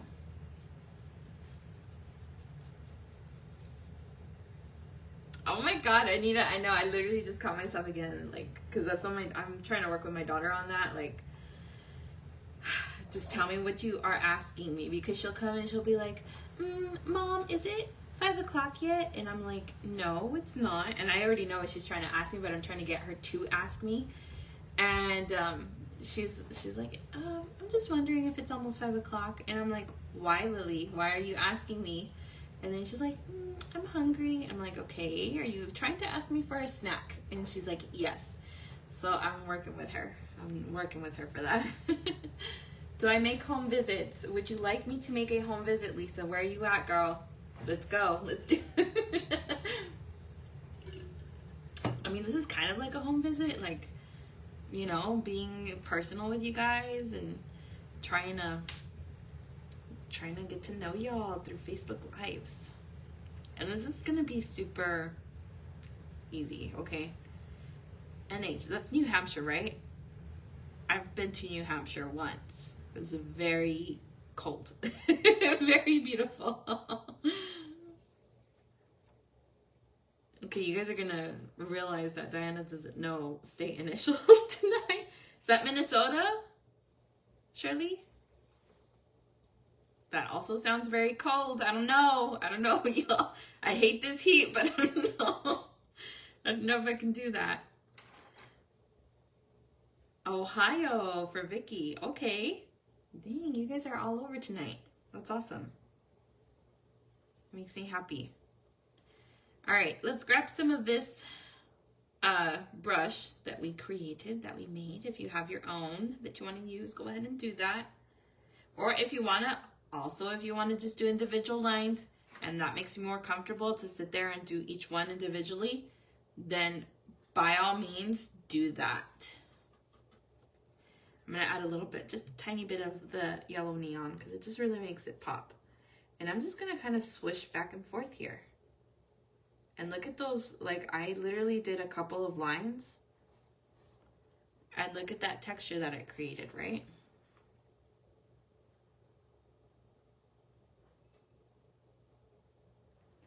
Wanda, I am volunteering to make these for the shop so that you could just sell some water streak brushes.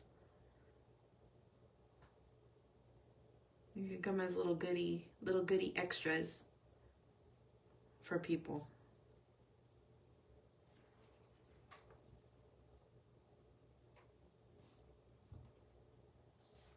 Hey Vicky, yeah, it's gonna be on replay. So we'll have it here in the group and then I'll also download it and upload it to my YouTube. Oh my goodness, we got Ohio, California, Iowa, Alabama. Jesus. Y'all are awesome for sitting here with me on a Friday night. Do you guys have any plans for later? Because I know it's still a little bit early for some of y'all on the West Coast. I'm grabbing some of my orange and I did mix a little bit of yellow in there. I might just go in with straight yellow. Let's see. Creating some lines over here.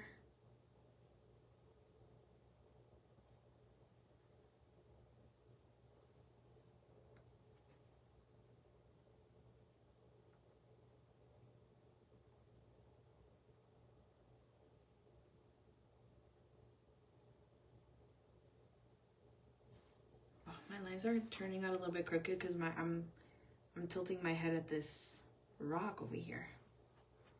And then the closer that I get to the purple over here, I'm gonna switch the tune and I'm gonna go in with some pink.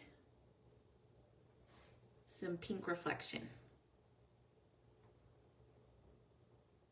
I'm super excited because I do have somebody coming to visit me soon that I'm super excited about. I can't tell you guys who it is though until she's physically here. You will see it when we go live on Facebook, which I'm gonna force her to do because I love her.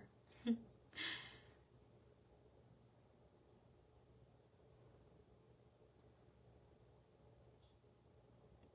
then I'm just gonna create some pink lines in between that. Not too many though.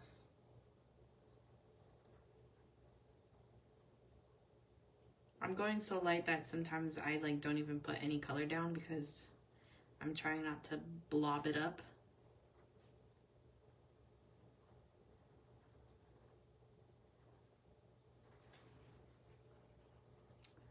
Okay. Hey Kathleen. Miss Kathleen in the house. Okay, I'm gonna grab some neon blue. If you don't have the neon blue, grab some like baby blue. Just so that you can create some, that's too light. I need to lighten it up with some baby blue. We're gonna create some baby blue lines over here too. Just all across the water, okay? Just in different colors. God, I'm so excited to show you guys my next neon rock.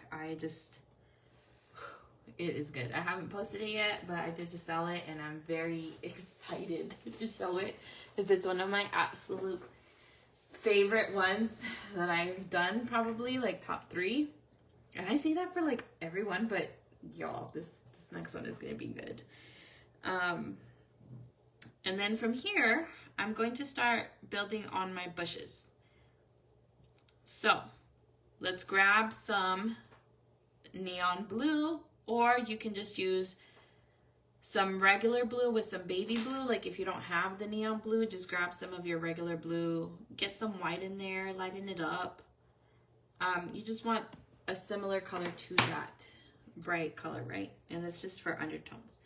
And let's just start tapping in bush after bush right here. And you'll see sometimes when I'm doing it, I'm using this motion, and that's because I'm trying to get the different, because if you just do this, you're gonna get the same shape, right? If you're just tapping down color, you're gonna get the same shape across, and you don't want that because a bush doesn't look uniform all the way across. So I'm tapping in from the top, and I'm kind of rotating it so that the different shapes of the bristles are moving along with me, and they are going to create that, you know, fluffy look.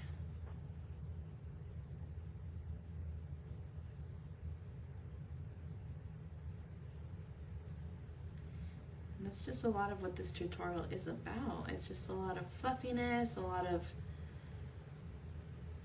you know, trees and bushes. And this is just the base painting. Remember, you don't want it to be too light. I should say that before you start tapping in just nothing but baby blue, like a bright blue. This is just the first layer of the tree, of the bush. Okay, so make sure that it's a darker blue. We're just trying to make it stand out against the black. Make sure it's not the lightest blue that you have. That is no bueno.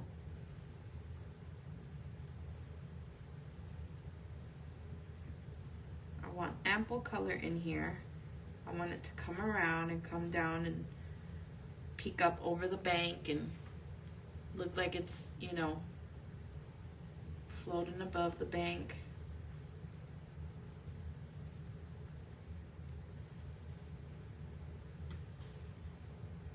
Okay.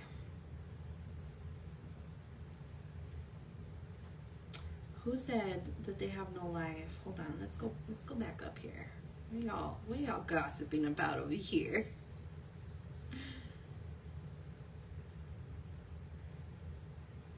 Oh, thank you, Shirley. I know, it really is a small world, Lisa.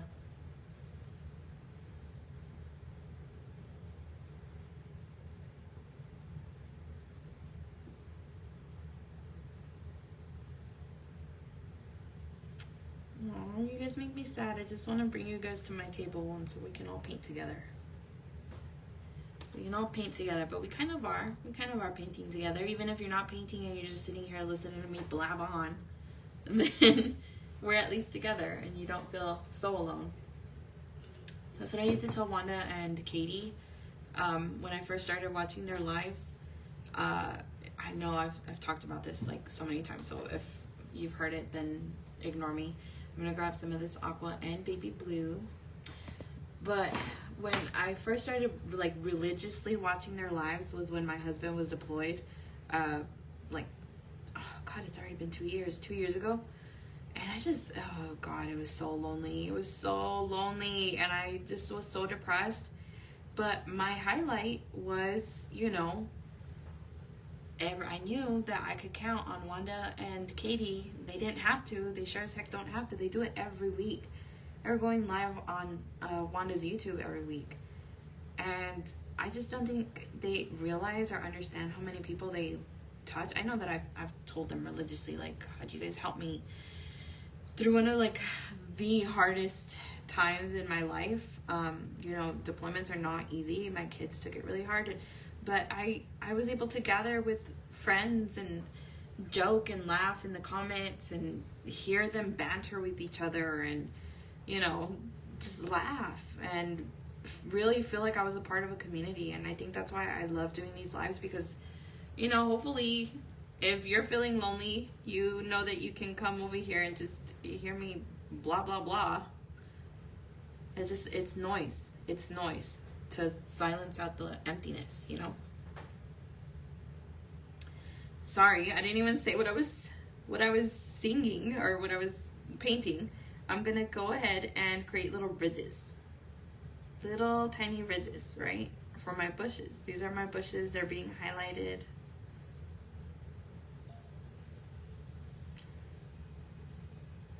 Just creating little bushes.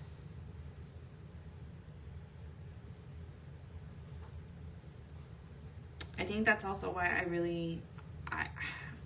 that teddy bear tutorial, man, it was not my best, but because I wasn't getting any interaction in the comments, and it's just like, that's why I do these, because I love getting to know you guys and I love talking to you guys. It brings me joy. Ooh, let's see, what are you guys asking now? How did me and Heather meet? We actually met on Facebook. We met through the rock stuff. We actually met in another group, and she slid into my DMs, and she actually asked me a question about, I want to say that it was the very first Cinderella rock that she did. And it kind of just like took off from there. And then when she started selling Santorinis, I was like, girl, where have you been my whole life? And then we started talking every day. And if you know me, you know that I love leaving voice messages, and you guys have probably, several of you have been victims of my like really long voice messages, because I just love to talk. And that's how our friendship started. And then she ended up coming out to visit me. God, it's already been 2 months, back in April. And it was just the best time. I really it was amazing. If you guys ever have the chance to meet your internet friends safely, go ahead and do that. Because I mean, I really wanted to meet Katie and Wanda, and we happened to go to SeaWorld to take the kids right before New Year's. It was like that New Year's Eve weekend. And we met up and we had breakfast, and it was amazing, man. It was just so amazing. Like, Wanda and Katie, the way that they are on lives is exactly who they are as like people in real life. And like genuinely, like their warmth, and it's a whole other level when you get to like embrace somebody and hug somebody that you've talked to for so long, you know? What is my favorite go-to snack? Ooh, for what? Because there's different snacks for different occasions. Like if I'm on live, I usually don't eat because I don't want to hear I personally really hate to hear people eat. Like, I can't stand it. So we always have to have like music on or the TV on when I'm eating, like with my families and stuff. But so I don't really eat when I'm painting. But like if it's like a late night snack, I really like ice cream, which is my downfall. But if it's like during the day, I'm like a spicy chip kind of girl, like hot Cheetos, Flamin' Hot Lays, hot fries. Oof, Lisa, you're not with the play for a year at a time. That's rough.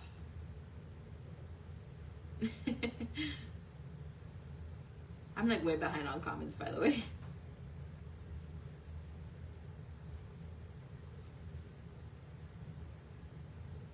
Hey, Katie, I was just talking about you.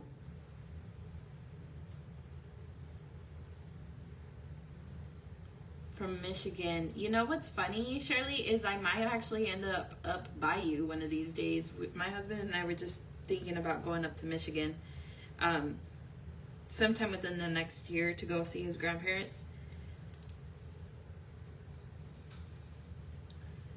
Oh, ASMR, I think is what you're talking about, Lisa, where they record people and then, oh God, I can't stand those videos. They make my skin crawl.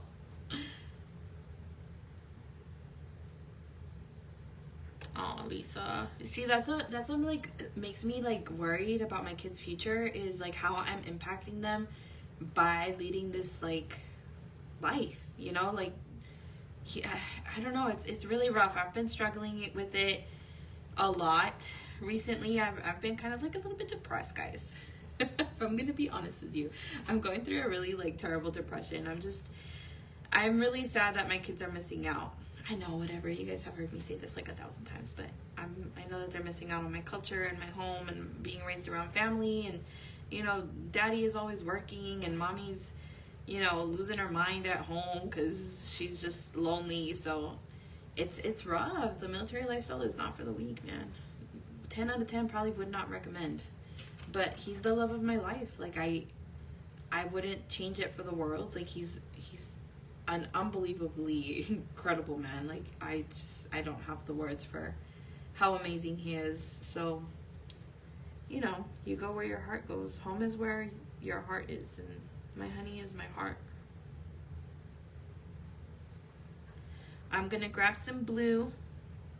I'm gonna underline this, and I'm gonna create like a little curve here, just like a little tiny hook, so that it looks like, you know, the bush is creating that. And that's it. I don't want to bring it all the way up here. Maybe I'll do it with some white, just a tiny bit of white. Create the bank. And the same over here. I'm gonna create my little bank line, so it's not just some, you know, black piece of floating rock over here.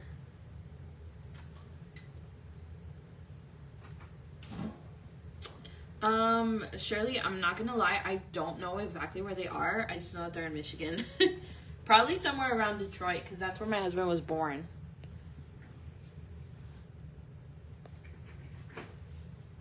Yeah, Lisa, I do. I don't regret. I mean, we've had some adventures, man. Like, who else can say that they lived in so many states, you know? I mean, probably a lot of people, but for me, it's like unheard of, because, you know, my parents, my grandparents, they're all just rooted into El Paso, and I left, and I don't think I ever want to go back to El Paso. It's too damn hot over there.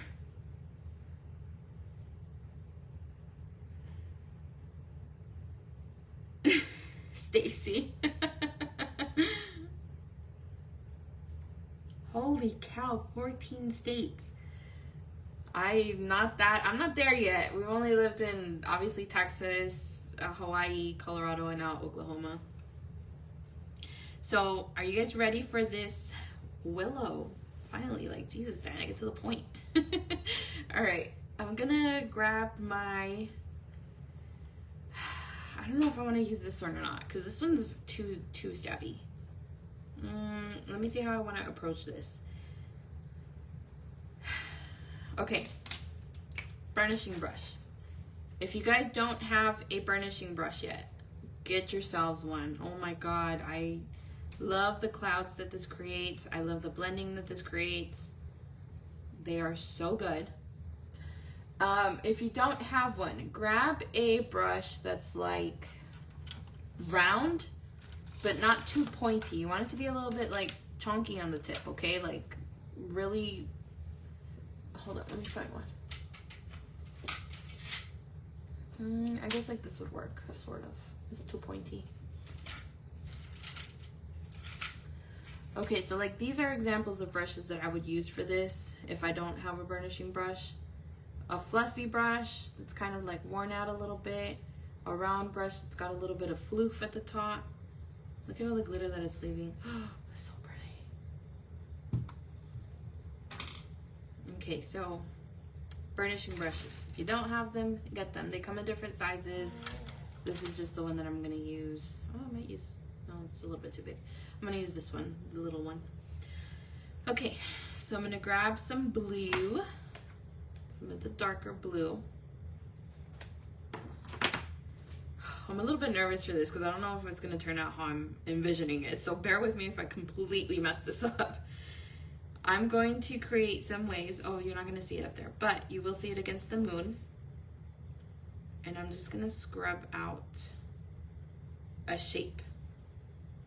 And what I mean by a shape is I'm just gonna create some ridges, almost like a cartoon cloud.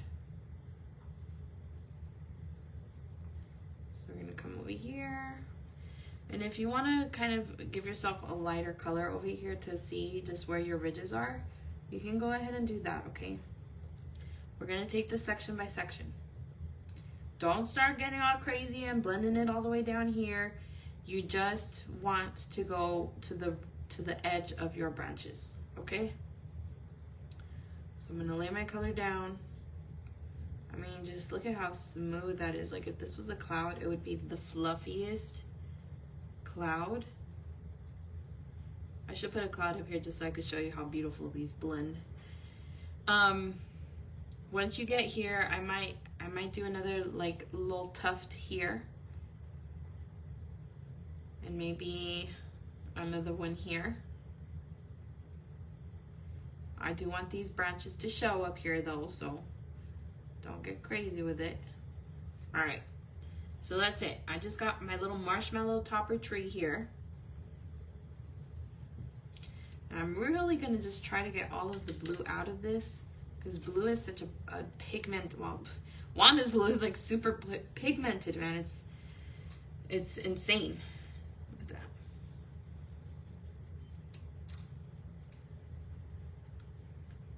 Okay. Just as much as you can. If you have a brush washing routine, save that for later.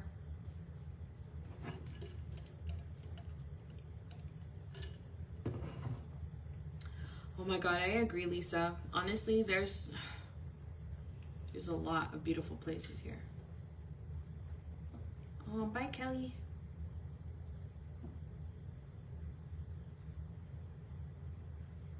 Or in Alta, Oklahoma.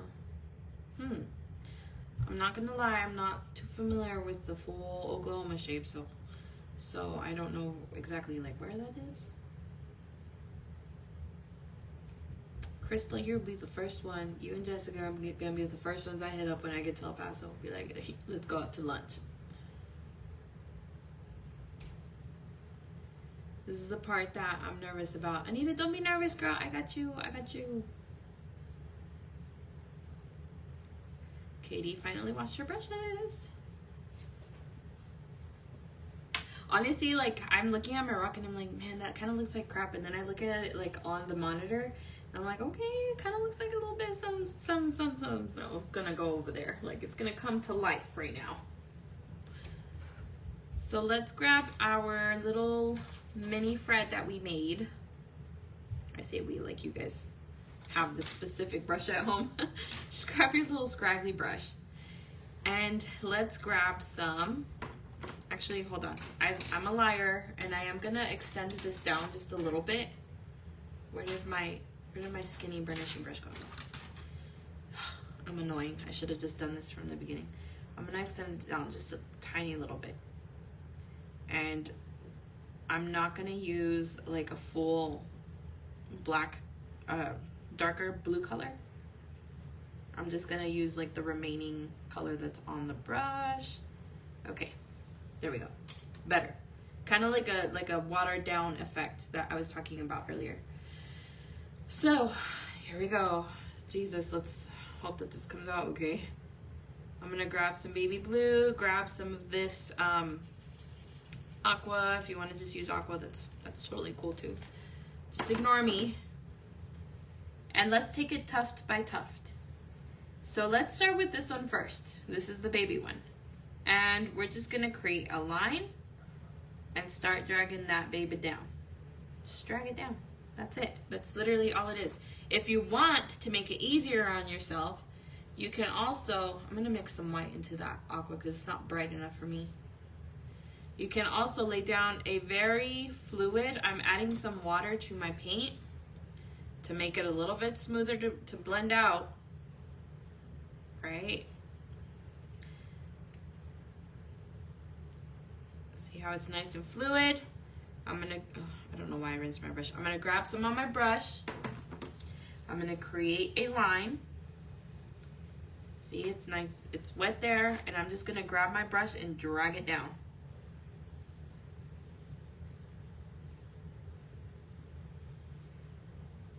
And drag straight from the top. Don't grab it from the, don't do the side motion, because that's just gonna make it look a little cray-cray.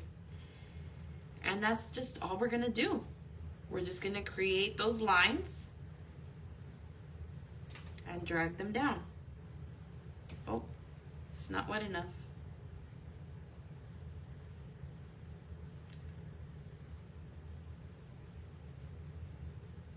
Have some patience with yourself, have some grace. If you are creating fat lines, remember that you can always just go back and you can fix your stuff. Don't get devastated if you're not getting like the look that you want. You can always try to fix it, and I can offer some help for fixing them in just a second.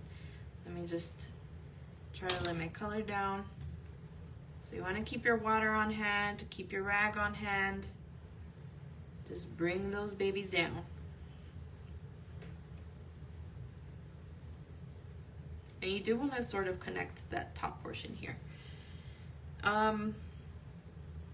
So if you create lines that are too big, like let's just ruin my own painting here.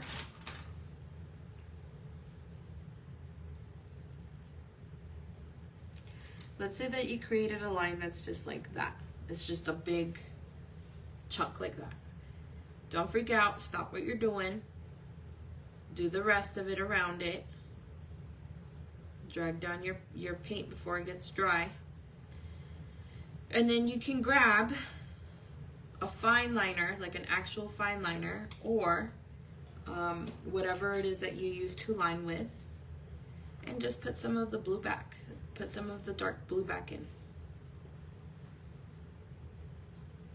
Separate it.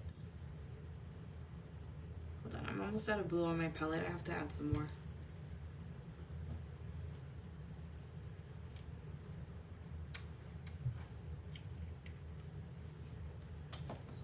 I think also what really has helped me in not creating such chunky lines when I'm painting is fluid paints, if I'm being honest. Fluid paints have completely changed my life. I've never gone back to like using heavy bodied. Actually, I think that's what I'm gonna end up doing. I'm just gonna create a whole bunch of lines with my fine liner. And this one is coming over these branches. It's just sad, it's just weeping. Fluid paints have changed my life.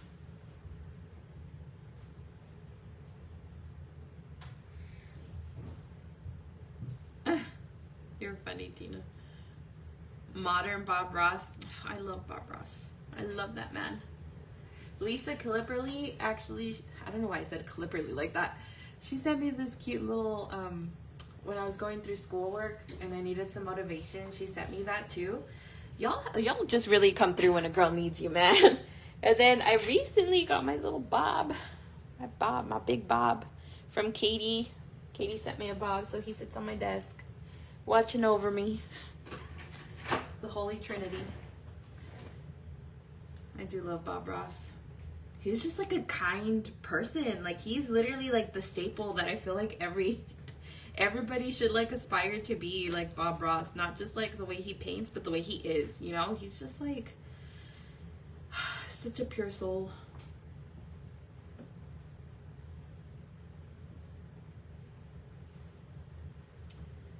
Oh, you're freaking out because I made the girl, I'm telling you, you guys can fix your mistakes. Like you can't just give up on a painting if you don't get it the first time, you know? You gotta stop and look and say, okay, how can I make this different? How can I make this better?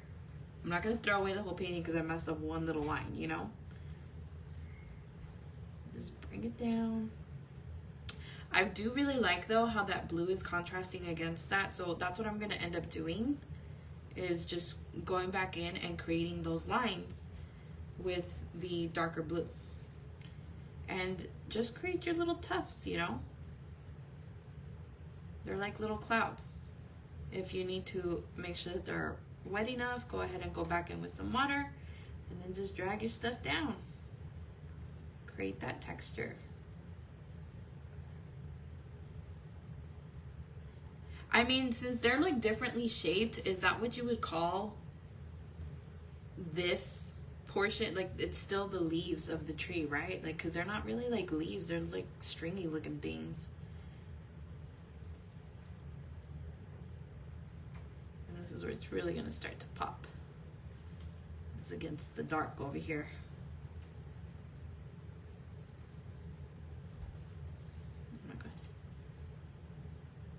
Oh, see? Too much water. So pick that right back up.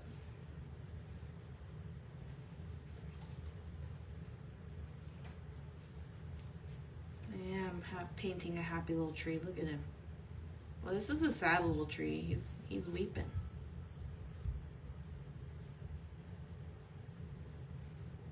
This is also what I do for waterfalls.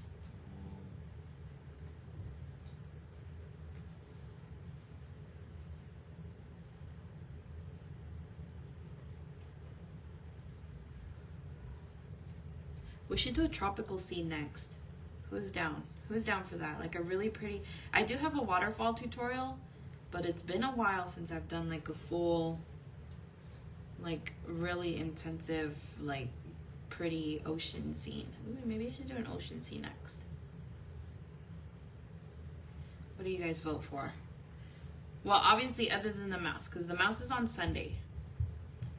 And then after that, my husband is also almost done with his drill cycle, so I will have 2 weeks of sort of having like an okay schedule where I can hop on live more. So y'all better soak that 2 weeks in, because after he goes back in, it's game over.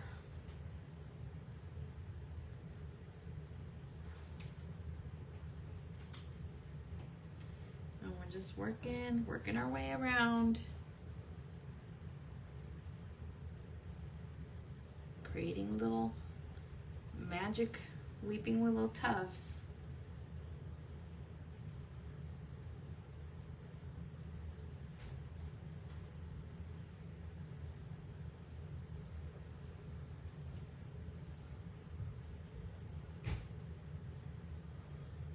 I might make this one bigger.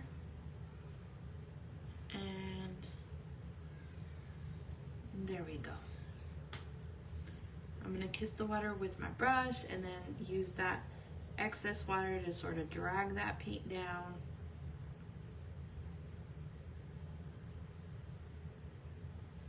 Like that.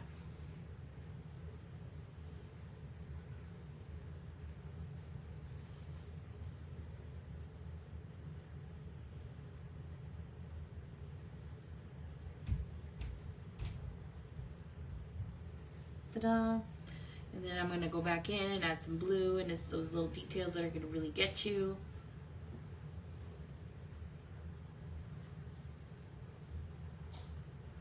Flowering branches from the tree. Okay, okay.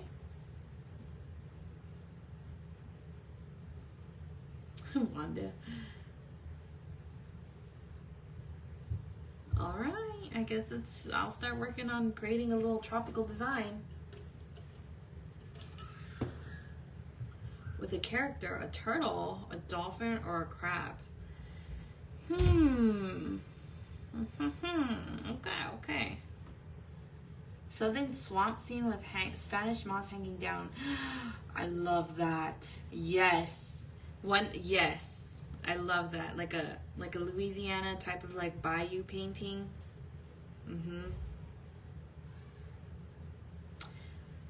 Would it look funny if you used green for the tree? Yes. I think that it would, because it's a night scene, so like the tree is reflecting from the moon, and I haven't really used green in the painting at all, so it would be a little bit off to not have it blend with the colors. This is like a variation of green, but it has that blue tint to it to reflect from the night sky, if that makes sense. So I'm grabbing my fine liner and I'm grabbing some blue, and I'm just gonna sort of quickly add in some lines. Just here and there, nothing crazy, but it'll give it a little bit of, let me put this up a little bit closer to y'all. Give it a little bit of definition apart from the background.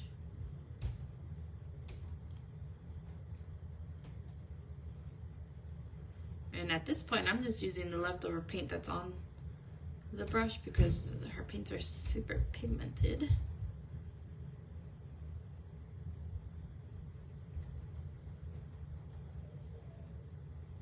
And you'll notice when I dip my brush into the water, it is very, very light. And Diana calls that kissing the water with your brush. I am loving this liner because it is giving me like the finest lines. These are eyeliner brushes off of Amazon, in case you're wondering. They are Kingma's brand, and they come in a pack of like 100 for like $7. I have not bought some since like last November, I think. Oh, I think I picked up some black. Ugh.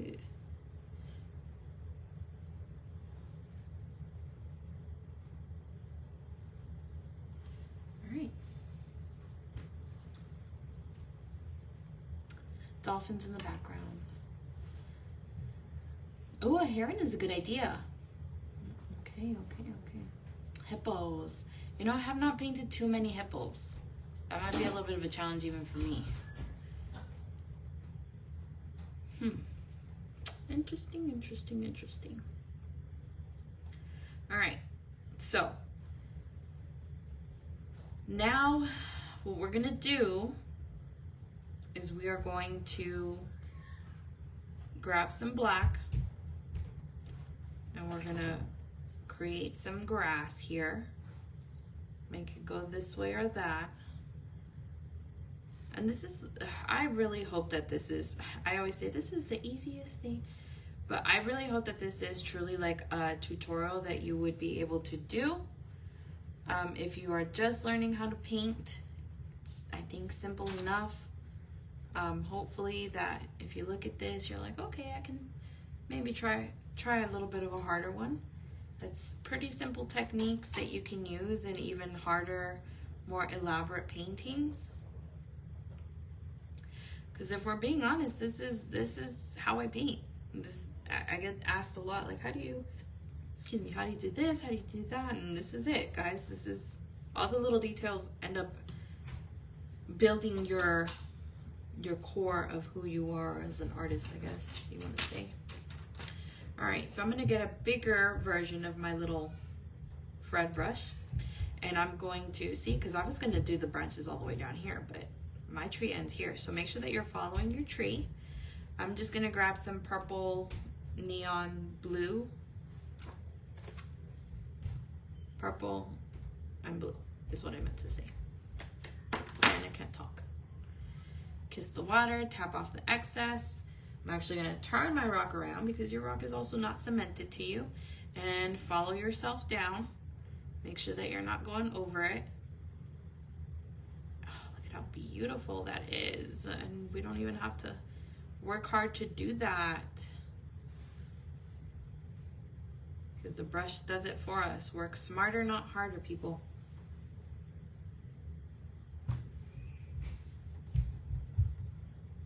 Also make sure it's even. Oh my God, it's probably a little bit crooked. That's okay. It's a weeping willow. It's off to the side.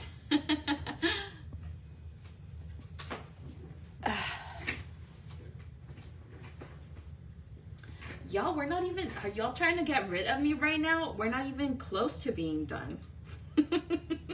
we still got to add the glow to the moon. We still got to do the shimmer.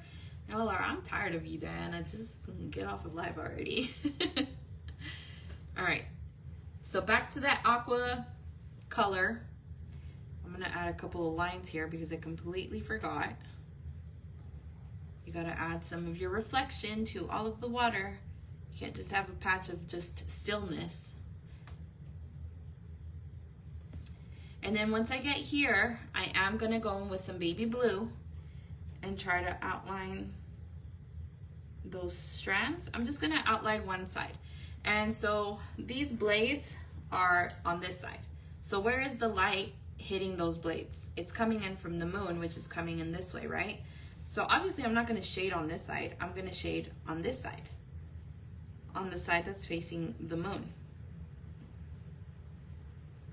So look at your blades, which way are they going? If they're going this way, the shadow from the blade is this way. So you wanna overline the top. These are going this way. So down here is where the moon is not hitting, so it's hitting it from the top. Always be aware of your light and where it's coming from. It makes such a difference in paintings. Sometimes people will put lighting like on the wrong side, and I'm like, I don't know about that. And look at your stuff. Look at where it's hitting. Where is it hitting?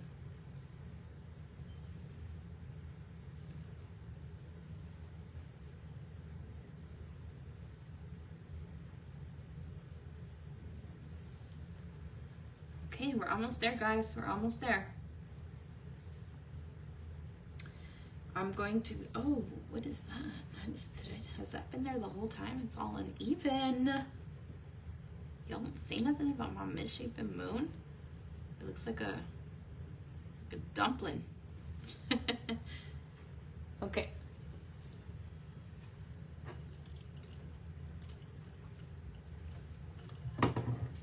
Okay, so first things first, I'm gonna let this dry a little bit, and while I'm doing that, I am gonna paint the sides of my rock black because I just think rocks look so much more elegant when they're like that.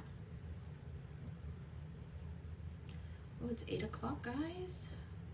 Pretty good, pretty good.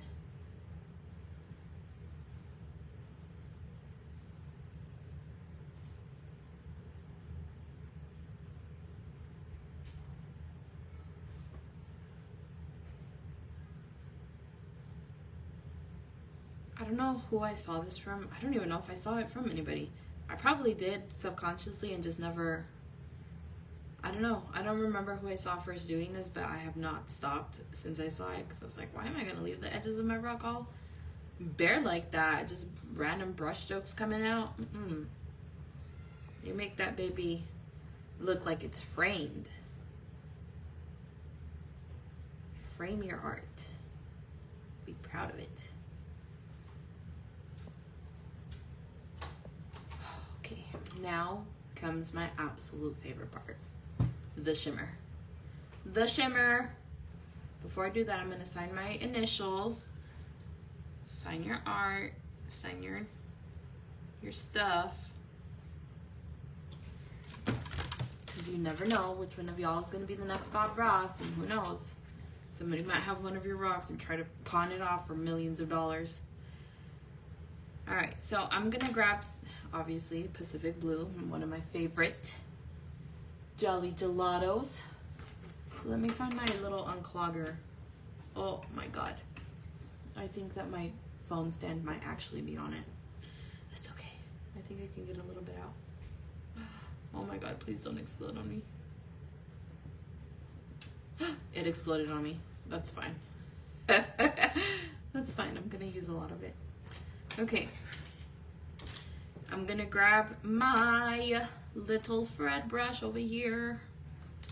Oh, he's trying to escape. I'm gonna grab some of that Pacific Blue and put it around my moon.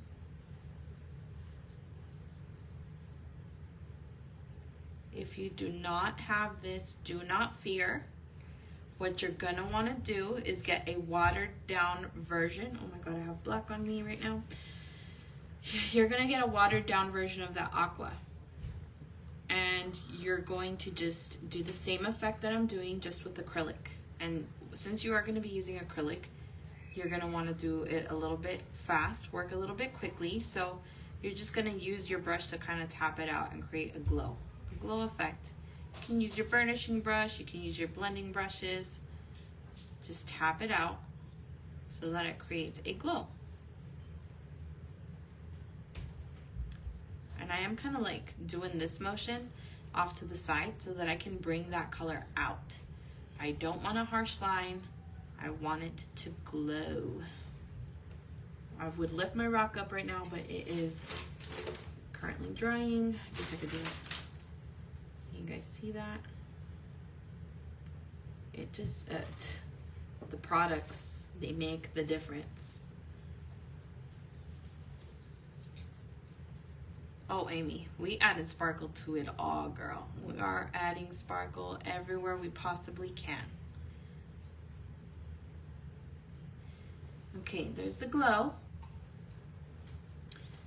Let's do, wherever this color is, I'm just gonna add little hints of it here and there.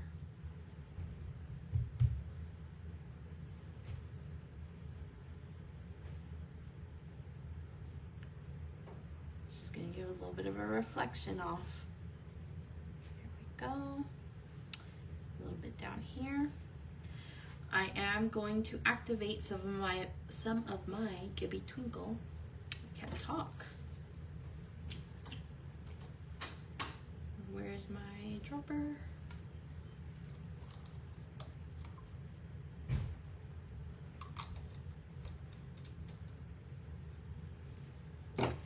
Oh yeah, girl, you can use whatever you want. Crystal, you use your shimmer shots, use your watercolors, use your glitter, use your whips. You guys don't have to use the exact products that I use. Trust me, I know not everybody has like the stuff, you know, and I understand that. This is just what I use, I mean, I've been using Wanda's products for what, 3 years now, and I gotta say, like, my pieces are not complete without a piece of her in it, and I mean that fully with like all of my heart. Yes, I know that there's other products out there. I know, I'm not oblivious to it.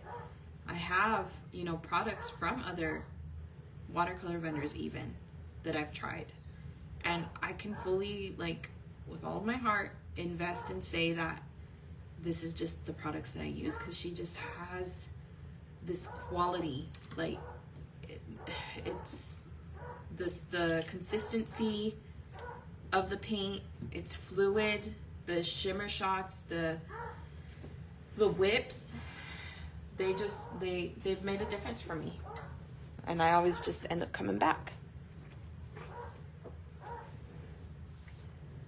So I'm gonna let's use a shimmer shot, why not? Let me try to look for a yellow one that I'm gonna like, maybe this lemon yellow or this sunfire. Or maybe this daffodil. Let me try to look for. You can also use, I mean, you can use any variety, and they're gonna give you some pretty darn good colors. Oh, I'm so irritated that my little poker thingy it's jammed in between my phone holder and the desk.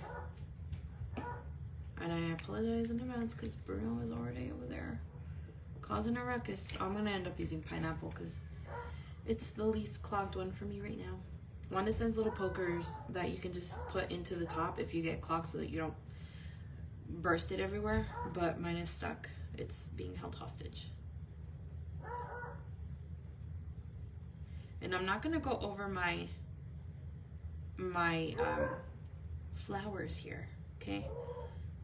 My blooming leaves.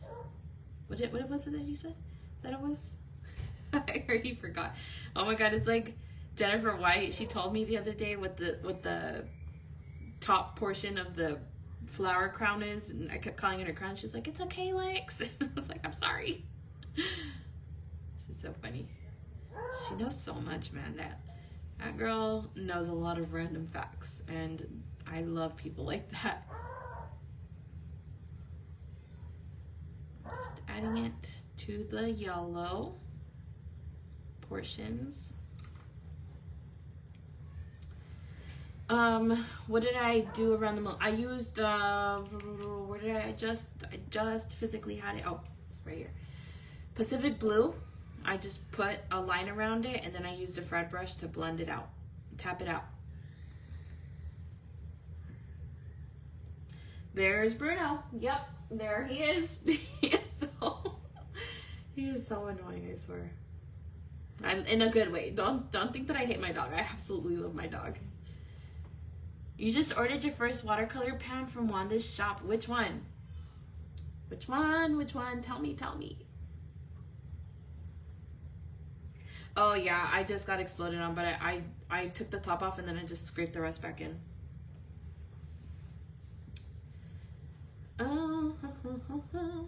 He always, Bruno is just, and that's because y'all haven't heard Luna. I have 2 dogs, in case you didn't know, and they are both beagles. And Luna is quiet until she's not. She has recently gotten into this like really weird habit of barking at inanimate objects. Yesterday actually, it was just yesterday. She was barking like consistently, and that's very rare for her. You know, Bruno does it all the time, but Luna, she only does it when she's like really PO'd. And I was like, what is going on that's making Luna completely lose her mind? And so I go outside and I have an industrial sander, right? Because I sand the backs of my rocks, and it's just made my life so much easier by doing that. And she's just barking at the thing, but it's right on the corner of the house where like a whole bunch of leaves and like, you know, like the wind brings in a whole bunch of like leaves and twigs and stuff. So it's kind of like a cluttered little corner that I need to clean out. But I was like, oh my God, there's probably like a snake or a mouse in there or something that she's barking at. And so I come out and I'm there with the broom and I'm like, Luna, what are you? Because she was going at it, man, for like 2 hours, just on and off. She'd come inside and then she'd go back outside and bark at the same thing. So I was like, there's got to be something living there that she's trying to get, you know? Tell me why this dog was barking at the end of an extension cord. Like the extension cord was just hanging there. And it was just like, you know, I unplugged the sander and it was hanging over this, and she was barking at the extension cord. Y'all, I lost my mind. I was like, are you serious right now? You've been barking for the past 2 hours on an extension cord? And then today, she did it again, but there was like a little, I guess, a little spider or something created like a web in our, we have like a chain link fence, and there's a leaf stuck to the web of the, it was so, she was like barking at the, oh my God, this dog drives me nuts. So anyway, that's her habit recently, is she's been barking at stuff that is just immobile, like does not exist. Crystal Labyrinth, hold on, no. Okay, so what I've used so far is Pacific Blue around the moon. I used the pineapple for the water, and then I'm using Gibby Twinkle, my own little custom named, for the moon and down here.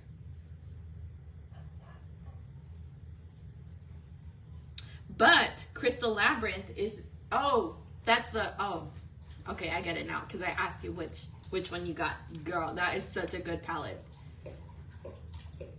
My dogs, Bruno, well, they're both rescues, so we don't know exactly like how old they are, but they're about, Luna's about 1.5 years, and Bruno is about 3 years almost.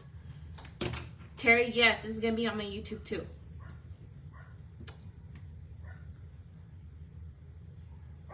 Oh, look at you, Lisa. Under the sea rock painting class. Good for you. Yeah, she probably did think it was a snake, Jane. But she like was touching it and it's just like not moving. I'm like, Luna, come on, girl. All right, so I'm gonna grab some pink. Let's see, which pink am I gonna be using? Oh my God, Bruno, Brewski. Bruno, bro. Enough. They cannot hear you. Mommy can.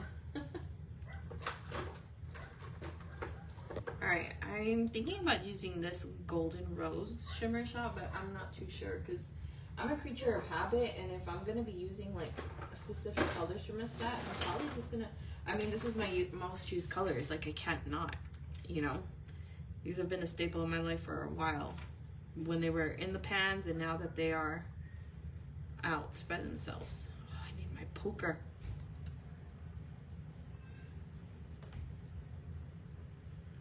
It's fine. It's fine. Okay. I'm gonna grab some of this pink. I'm using Fruit Punch.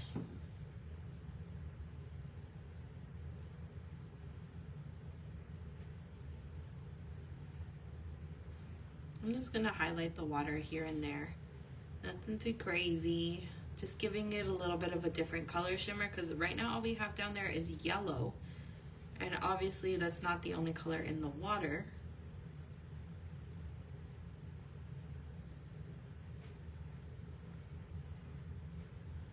Maybe glitter this portion up. I hear my kids upstairs yelling at each other.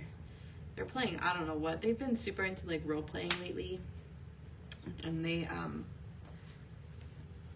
today they were playing grocery store, and they were making little not the grocery store, sorry, bakery.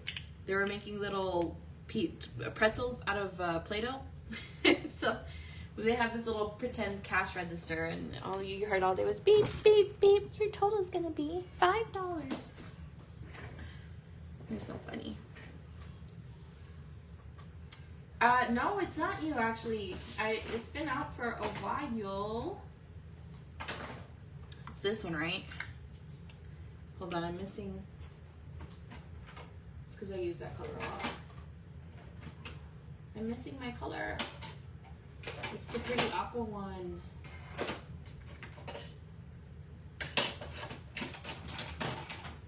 Sorry. All my stuff is a mess.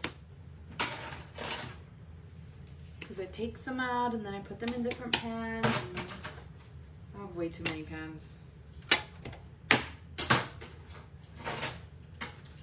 Way too many. I don't know where that one went, but I know it's somewhere around here because I use it often.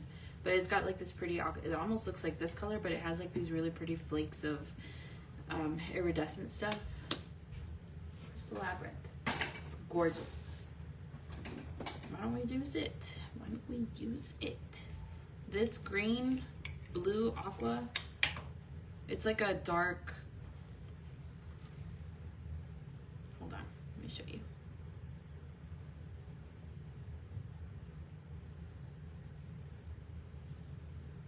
It is not new. It's been out for a while. But it's one of those, I guess, like, we don't really talk about it that much. Maybe we should, because it's a really great set.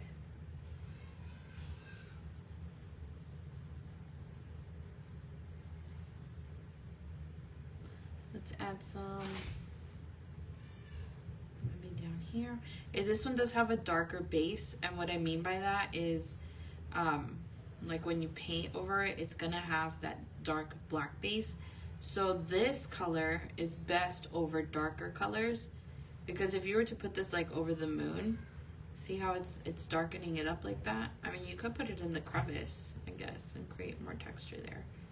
But you have to look at the actual paint and see how best to highlight your piece with it. And if you guys ever need help with that, or if you need like a swatch or like a demo, I have probably like 90% of all of Wanda's products, and I can definitely help you out with that. So don't ever be afraid to like reach out and ask me like, hey, do you have this? Can I see if you've used it somewhere? And that's just most likely yes. So all right, what else am I? Oh my god, the trunk. We completely forgot the trunk, guys. Come on. How are you guys gonna let me forget the trunk? All right, I'm gonna just use the Crystal Labyrinth. You can use the aqua color too. I'll probably just use that just so it causes uniformity. How can I forget the trunk? All right, we're gonna twist it. All right.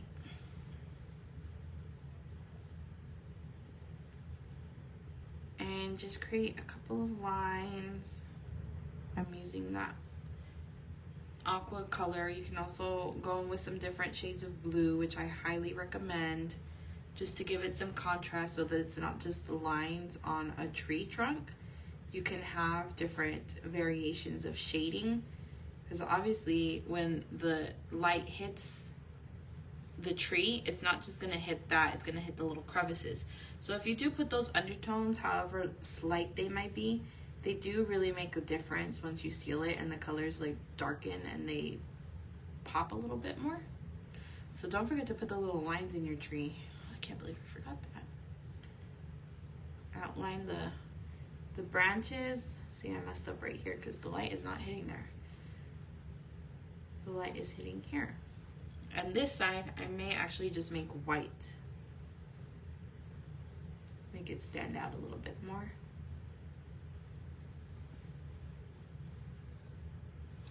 Okay. Whew. Oh my gosh, Lisa, your water bill, girl, go get that. Go get those sprinklers. Have a good night. Thanks for joining in. You were fun. You were a lot of fun to like interact with today, and I'm very grateful for you. Okay, I'm gonna grab that Pacific blue again and just create some streaks here and there. Gonna do the same thing that I did when painting, but this one is a lot more fluid because you're just adding shimmer to the top, so you don't have to be as like concentrated when you're doing it. But it really just, it makes everything pop. Staples for me have always been the neons and the sherbet kisses, which are now in shimmer shot form as jelly gelatos. They are absolutely spectacular. And I think the final little glow that I'm gonna add, actually I'm lying. This is from the, I wanna say this was the Crone set. It came with like a pink and a green and a blue. Very sparkly.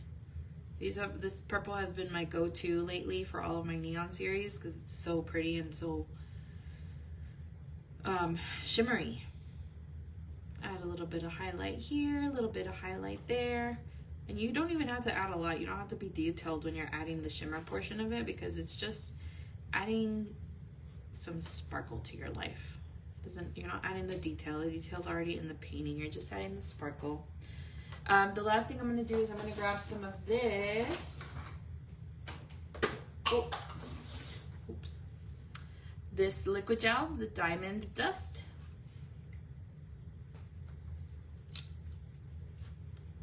And I always have my little top tray here where I can, this is the top to my wet palette. I don't know why I am this way. I'm just a messy person. Messy like painter. My paints are everywhere. My life is everywhere. And I'm just gonna tap this in here to give it some like twinkle. And the glitter from this is like yellow gold, so it just really gives it a really pretty sparkle.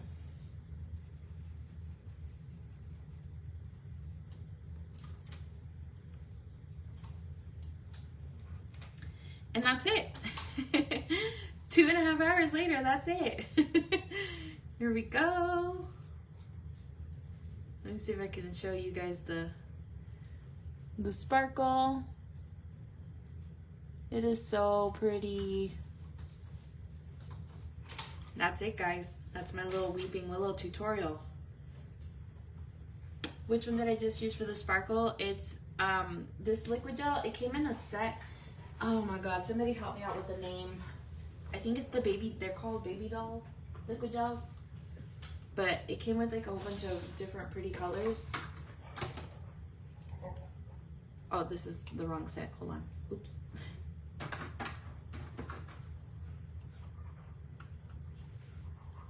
So I use, you can honestly use any one of them because they're all so pretty. They all have the same like shimmer. Ooh, Casey stayed caught up the whole time. Go girl, get it. I can't wait to see it. Baby doll. Ooh, Amy coming in with the save. Thanks for that. All right, so lemon some. Oh no, that's I know which one you're talking about. That's the one that I just pulled out actually. It's one of these that you're talking about. Hold on, let me see if I can find it. Lemon Violet. This one, right? These are a different set, but they will work just as beautifully. I mean, they are gorgeous. If you wanted to add that to the top here, I mean, don't be shy, girl. Get that sparkle in.